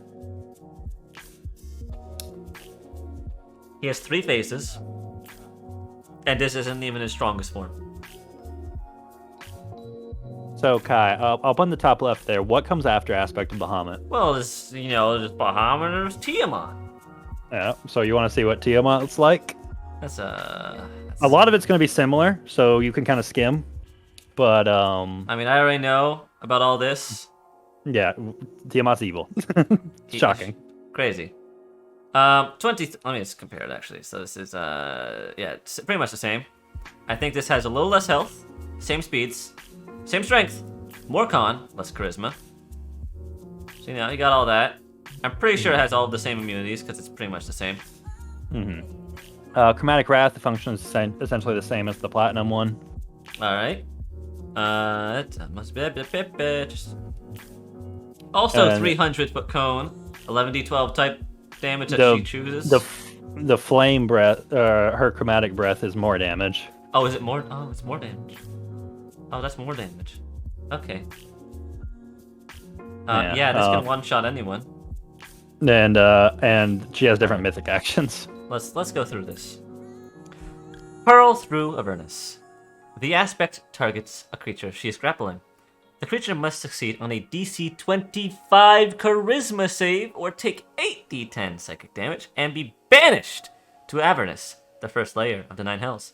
At the start of the aspect's next turn, the creature reappears in an occupant face within 10 feet of the aspect. I want to be honest, that means because it would have she would have her legendary actions back, she could keep one person just stun locked the entire fight. And still have an extra Taking action to do other things. Taking so much damage. Chromatic Flare. I believe Chromatic Flare is the same thing as the Meteor Swarm thing from Bahamut. In a 60-foot radius, so it's wider, must make a DC 27 Dexterity saving throw, or they take 60-12 damage of a chosen type. So this one's just all around her. The other ones were 4 points, more precise. Okay. And then there's big old art. Isn't she lovely? So, remember how the Tarrasque used to be the scariest thing that they gave a stat block to? Chromatic Greatworm. The most ancient chromatic dragons who have survived over 1,200 years of mortal life and acquired vast hordes worth millions of gold pieces can achieve a form of apotheosis, reaching a level of power approaching that of Tiamat's mighty aspect. The competitive avarice of dragonkind and the interference of adventurers prevent most dragons from attaining this level of power, but a chromatic dragon who can outwit all rivals and overcome all potential thieves can rise to become one of the mightiest of dragons. Often a chromatic greatworm's ascension involves fusing the powers of a single dragon's echoes across different worlds of material plane. The black greatworm Chronepsis, for example, is said to have stalked multiple worlds and devoured many of his echoes before withdrawing to a planar lair in the Outlands. The red greatworm Ashardalon worked with a ballad to ritually drain the power of his echoes, then infused their power into himself by implanting the ballads where his heart had been. In both size and power, chromatic greatworms exceed even ancient dragons. The energy of their breaths, weapons, course over their bodies and glow under their scales, and elemental forces rage around them. When they exert their wrath, they no longer need to eat or drink, as their vast hordes magically sustain them.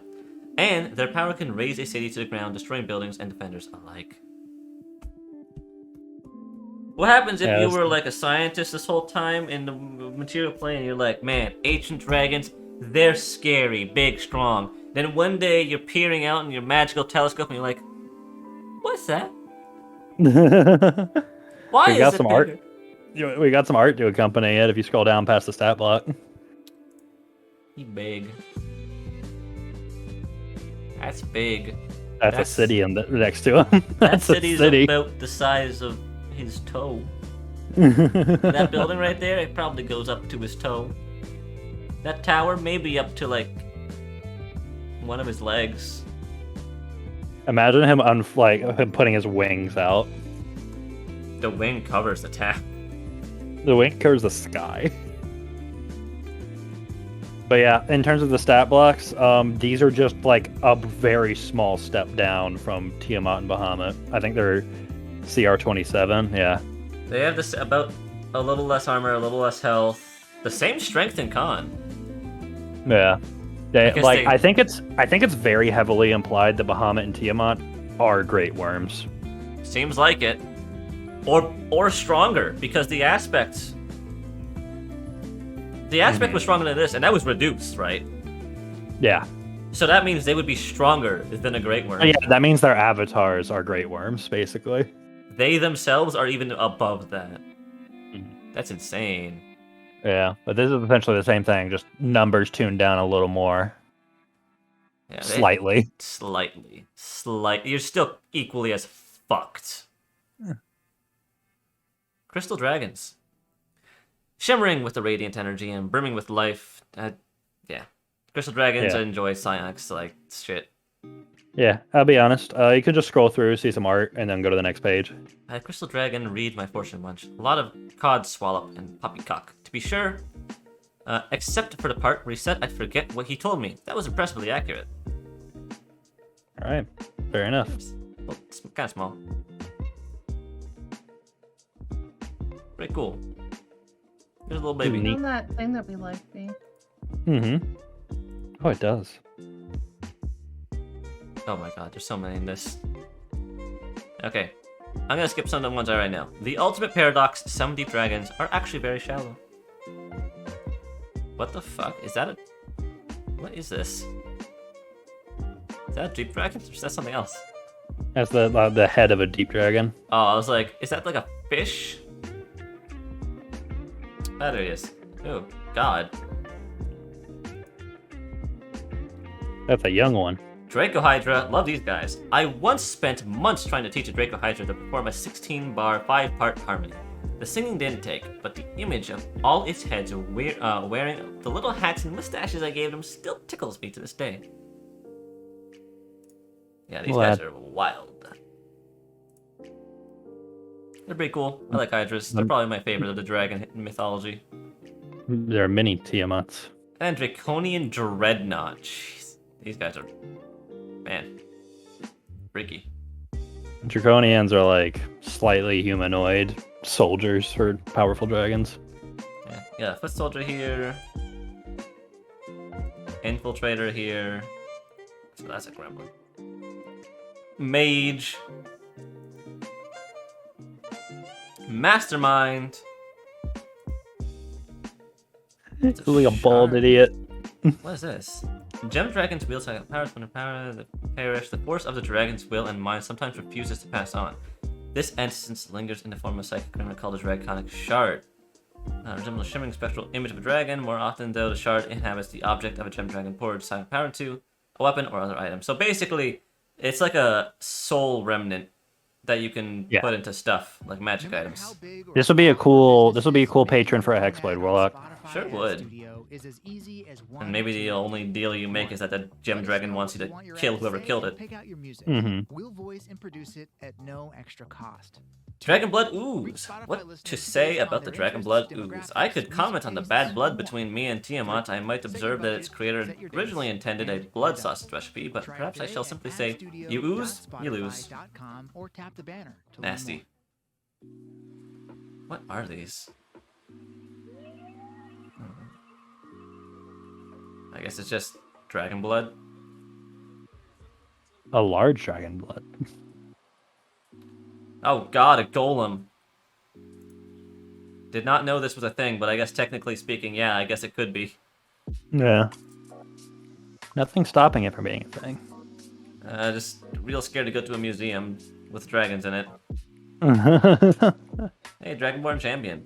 Dragonborn of Bahamut. Look at this guy. Looks pretty cool. Dragonborn of Sardior. And then, yep, Tiamat. Yep. They all look good though. Yep. They look real cool.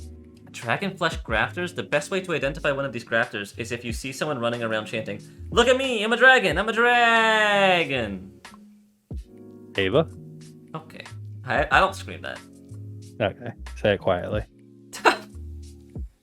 This guy's freaky. Alright. Monstrosity. Typically neutrally evil. Abominations. Edward?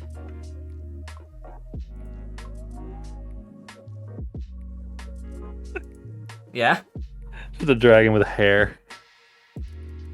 Dragon blessed. Acolytes of dragons. So these are basically the aspect of dragon. Dragon book. priest. Yeah. Dragon chosen. Mm-hmm. Dragon speaker. Got this guy. Dragon L. Some dragons consider it an honor to bear a worthy rider into battle. Others find it demeaning and view Dragon L's willingness to serve as mounts as a sign of their debasement. So kind of scroll just below to a little blurb that's just below the stat block. With the DM's permission, a paladin can summon a spirit in the form of a Dragon L using the Fine Greater Seed spell, which appears in Xanathar's. Wow! You can get one of these.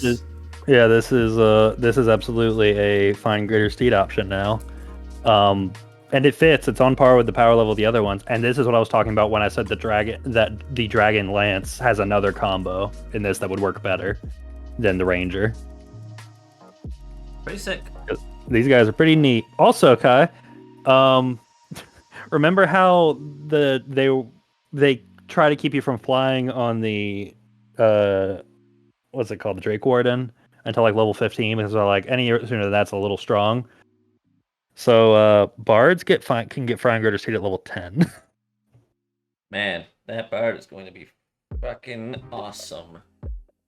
Yeah, I suddenly really want to play a bard again. No, really? Yeah, it's wild, huh? Hey, you got this guy, Ancient Dragon Turtle. I've seen these guys. They're wild. Big and strong. They got a mythic action now too. Armor of Storms. Lightning Temporary / Dragon gains 40 hit points until any creature that touches a dragon or hits it with a melee attack takes 40-12 lightning damage. And that's that for the letter D. Then we got E to K. Egg Hunter Hatchling? Dragon eggs drained by an egg hunter is filled with 1d6 new point. So they're parasites that seek out dragon eggs and feed on the contents. They deposit their own eggs into the empty shells, hiding the eggs from unsuspecting dragon parents or guardians. Okay, that's... I mean, yeah, I guess that's a thing. That could be a thing. It's just sad. I hate parasite things. Oh god, he looks nasty. Oh, it's gross. Oh, there's that guy. There he is. Mind Flayer. One of the few constellations available to those who must contend with a Mind Flayer colony is the limit of its reach, which spreads only as far as the influence of the colony's elder brain. But this small solace withers away when the colony manages to capture a dragon. Teams of Mind Flayers bind the dragon, which is subjected to gruesome transformations as the elder brain latches onto the dragon's back and digs its tentacles into the dragon's brain, transformed into a nightmarish result. Just absolutely fucking terrifying. Yep. I hate that. Mm-hmm. I don't know if I want to play in a Mind Flayer game because it's just like horrifying. It's just absolutely terrifying. Just so gross and freaky. Emerald Dragons. Have you ever heard an Emerald Dragon purr? It sounds like a tremendous, lethal, and adorable earthquake. One of those is not like the other. You guys look wild. I'm gonna skip through this one. They're cool, but... There's other things. Go to the Eye Drake. The Eye Drake's funky. Oh yeah. When a beholder contends with a dragon for power and wealth, its thoughts of its dragon rival can become deeply obsessive, eventually pervading the beholder's dream. If the rivalry lasts long enough, these fever dreams can manifest as an Eye Drake, a beholder-like creature with draconic features. So yeah. Creepy. Look at all the lasers too. Yeah. It's just what if Beholder was also a dragon? Okay, this art's cool. Oh yeah, the gem Great Worm is wild. That's awesome. It literally looks like fucking a gem Great Worm's knocking down Mordor. More so even than the chromatic and metallic kin, gem dragons are fascinated with cultivating their dragon sight and infusing the awareness of their echoes across the material plane. Some of them believe that by doing so, they are taking steps towards reuniting the shattered consciousness of Sardiar the Ruby Dragon, and they pursue this awakening as an act of near-religious devotion. Others seek to exploit their knowledge of the many worlds of the material plane as a source of power, and indeed, the gem dragon who becomes a Great Worm has access to almost unimaginable power. Gem Great Worms Ascension transforms their bodies to appear as crystals. Their scales sparkling like diamonds, their breath weapon become powerful waves of crushing force that can stop almost any creature in its track, but the Great Worm's most powerful ability is telekinesis of an unparalleled scale. A Gem Great Worm can telekinetically seize an entire crowd, and then carry those helpless folks off to the dragon lair. So honestly, in my mind, if I was living in this world, there might be dragon hunters specifically for the gem dragons, just for the fact that if your gem dragon's dead, that means the echoes of that gem dragon ain't coming here. Yeah. You might hire, try and get a militia of dragon hunters just to get rid of them. I also remember gem dragons aren't necessarily hostile. I know they aren't, but imagine two gem dragons fighting because one echo does not want to die to the other echo. Yeah. That could be dangerous to people. It's very unclear though how great worms are formed, because it also suggests that there's peaceful ways for them to form, like not a battle royale of fucking selves. The thing I miss more about Sardiar is the thing no gem great worm will ever reproduce: the witty anecdotes, which were, I grant you, mostly about me. Gem Stalker. When a gem dragon kills an aberrant creature from the far realm, the dragon sometimes reshape the alien corpse into a gem stalker, a cunning predator capable of traversing the Underdark, hunting aberrations. Oh.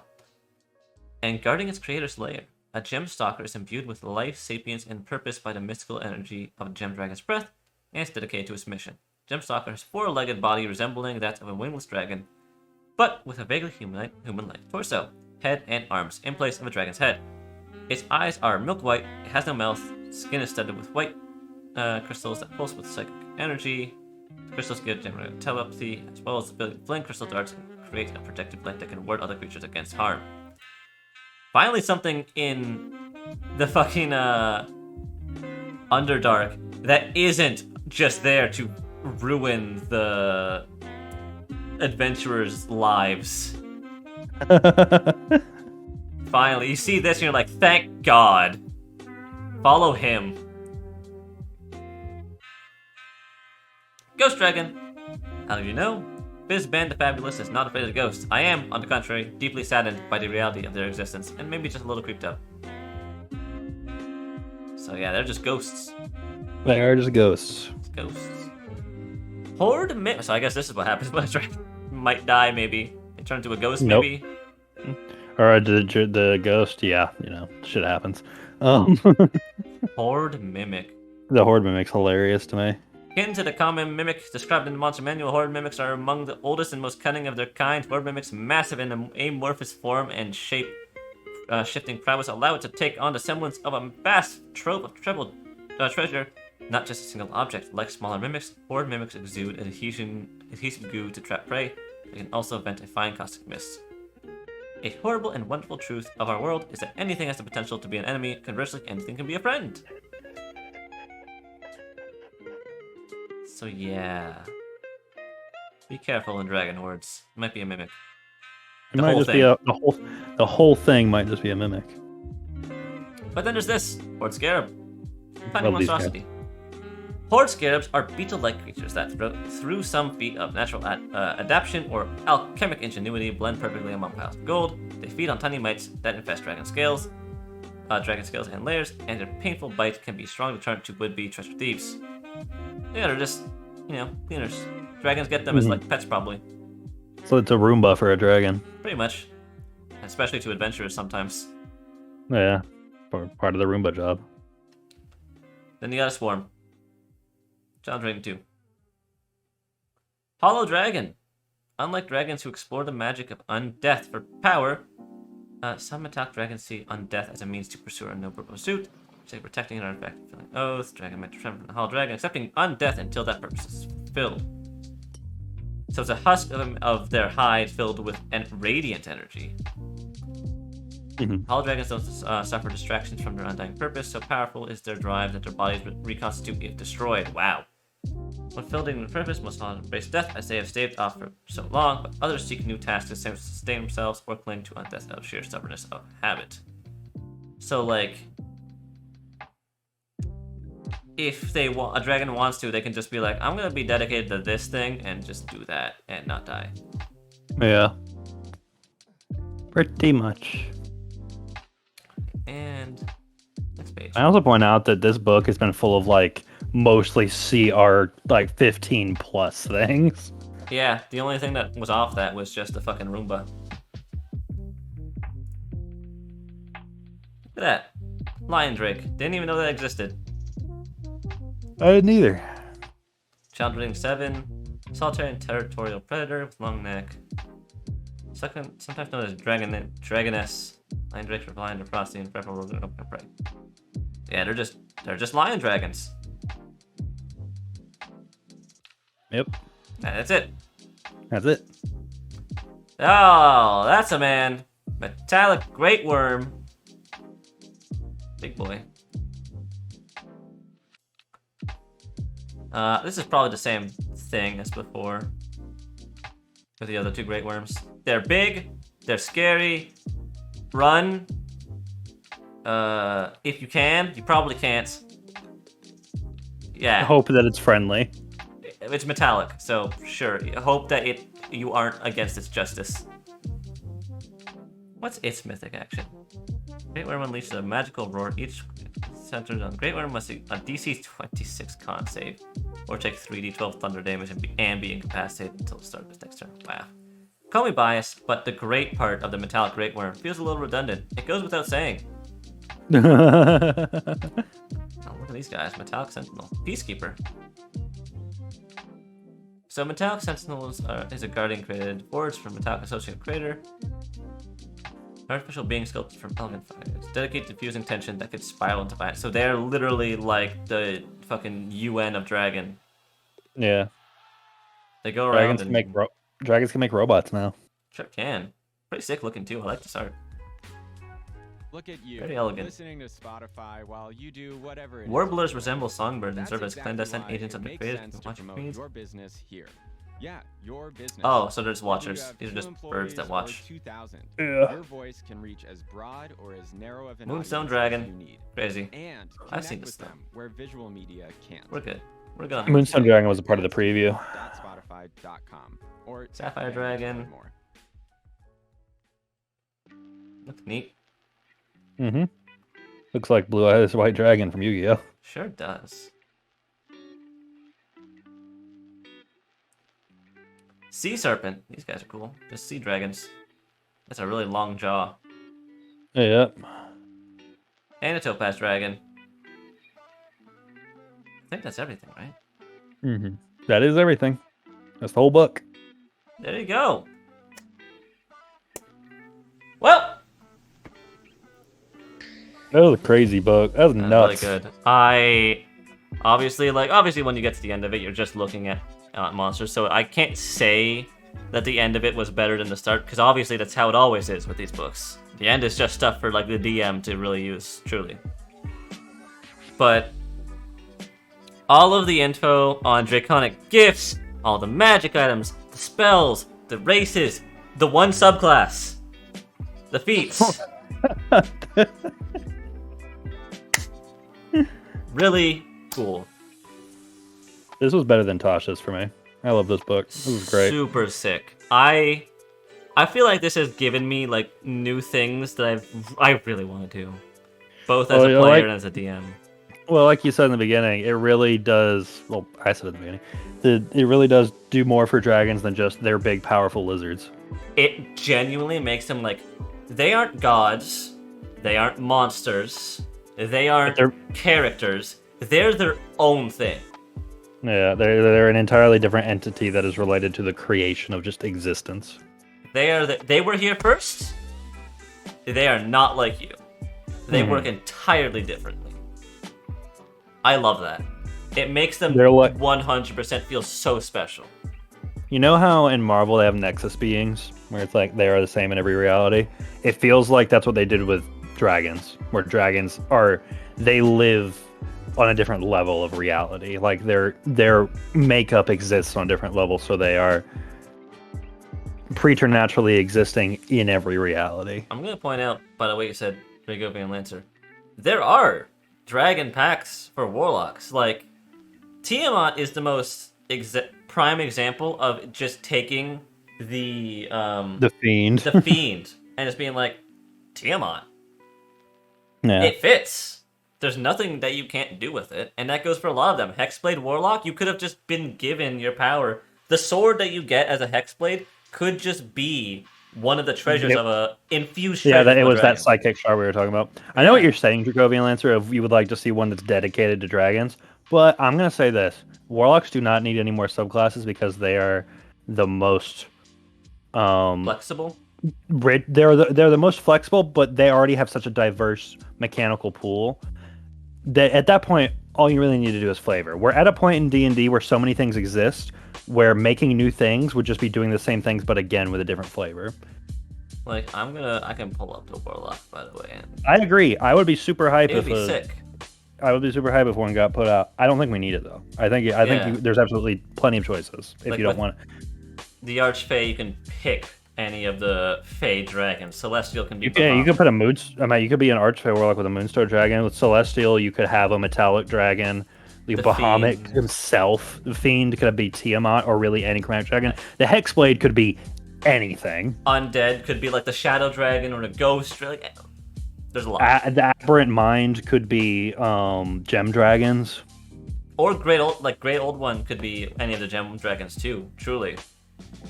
Hello, Acrylic. Welcome to the end of the stream where we were just reviewing what was in this book. I'm very sorry that you got here just as we ended, or as we're ending. I like these boots, but they don't color. Mm-hmm. But yeah, this book was like, I'd recommend getting it just so you can have it on hand, just so you can see what you would want to do. Because I have like my brain's going, I can do a lot. I can do so much. Are you talking about a Dragon Warlock subclass everyone wanted? I mean, yeah, we were just saying that truly you can flavor so many of the Warlock subclasses to being dragon themed with all of the stuff that they've done in this book. Dragons innately are powerful enough to be any kind of patron. They can be a patron for anybody. Yeah. I love this book. It was super cool, super fun. I can't wait to try and like do some cool stuff with characters with all this. Who knows? I'm glad that at least the feats. I was worried that I think before they made the Draconic feats limited to specific races. Yeah. But now it feels more like you still have to be. Well, you don't have to be. You still should have a relation to the dragon, but you do not need to be a Dragonborn to get them. Yeah. It doesn't require that. And there's still that fucking dragon gift, Draconic gift that just turns you into a fucking Dragonborn. That was wild. Hey, I can confidently say, by the way, the Tarrasque is not even close to being the scariest thing in the monster manual now. Well, okay. It's not even close. Monk. I don't want to talk about Monk. I hate that. Drake Warden. I love the Drake Warden. It's sick. Riding around my fucking dragon, having it spit fire on my bow as I shoot flaming arrows at my enemies. Hell yeah! I love it. It's wild. It's great. Mm-hmm. Wow. The truly something that I didn't realize I would be more excited for is the Draconil. The Dragonil being a new option for the Fine Greater Steed. Gives me a lot of ideas for a bard and a paladin. Anyways, yeah. My opinion, good out of 10. Would buy book and would recommend other people buy book. Acrylics, I'll also address your question. Or address your question. The monk nerf was stupid, but they never treat the monk right in this game. Like, ever. I don't think they've ever done anything to the betterment of the monk in this game. For some reason, whoever develops the monk at Wizard of the Coast absolutely hates it. I wish you could ride it and fly before 15th level, though. I wish it was 11th level, maybe 7th level. Yeah, I can see why they saved it until 15th level. 15th, it's just unfortunate that 15th is when, like, the one before that is 11th level, and that's too soon. That's too soon to have at-will flight. No subclass gives you at-will flight at 11th, anything before, like, 14th level. So the next one Rangers have for subclasses is 15th. And that makes sense, because at-will flight breaks a lot of things. And if you're going to say to me, well, a lot of races have at-will flight, yeah, they do. And those races shouldn't exist, in all honesty. But what you can do to get around that is, like I said, Find Greater Steed now has a new option, the Dragonel, which is a dragon. And Bards can have Find Greater Steed at level 10. So if you want to play a Bard, you can be a Bard riding a fucking dragon at level 10. And that shit's cool. This is the outfit. All right, Kai, wrap up stream. I'm tired. I'm tired too. I gotta shower and sleep.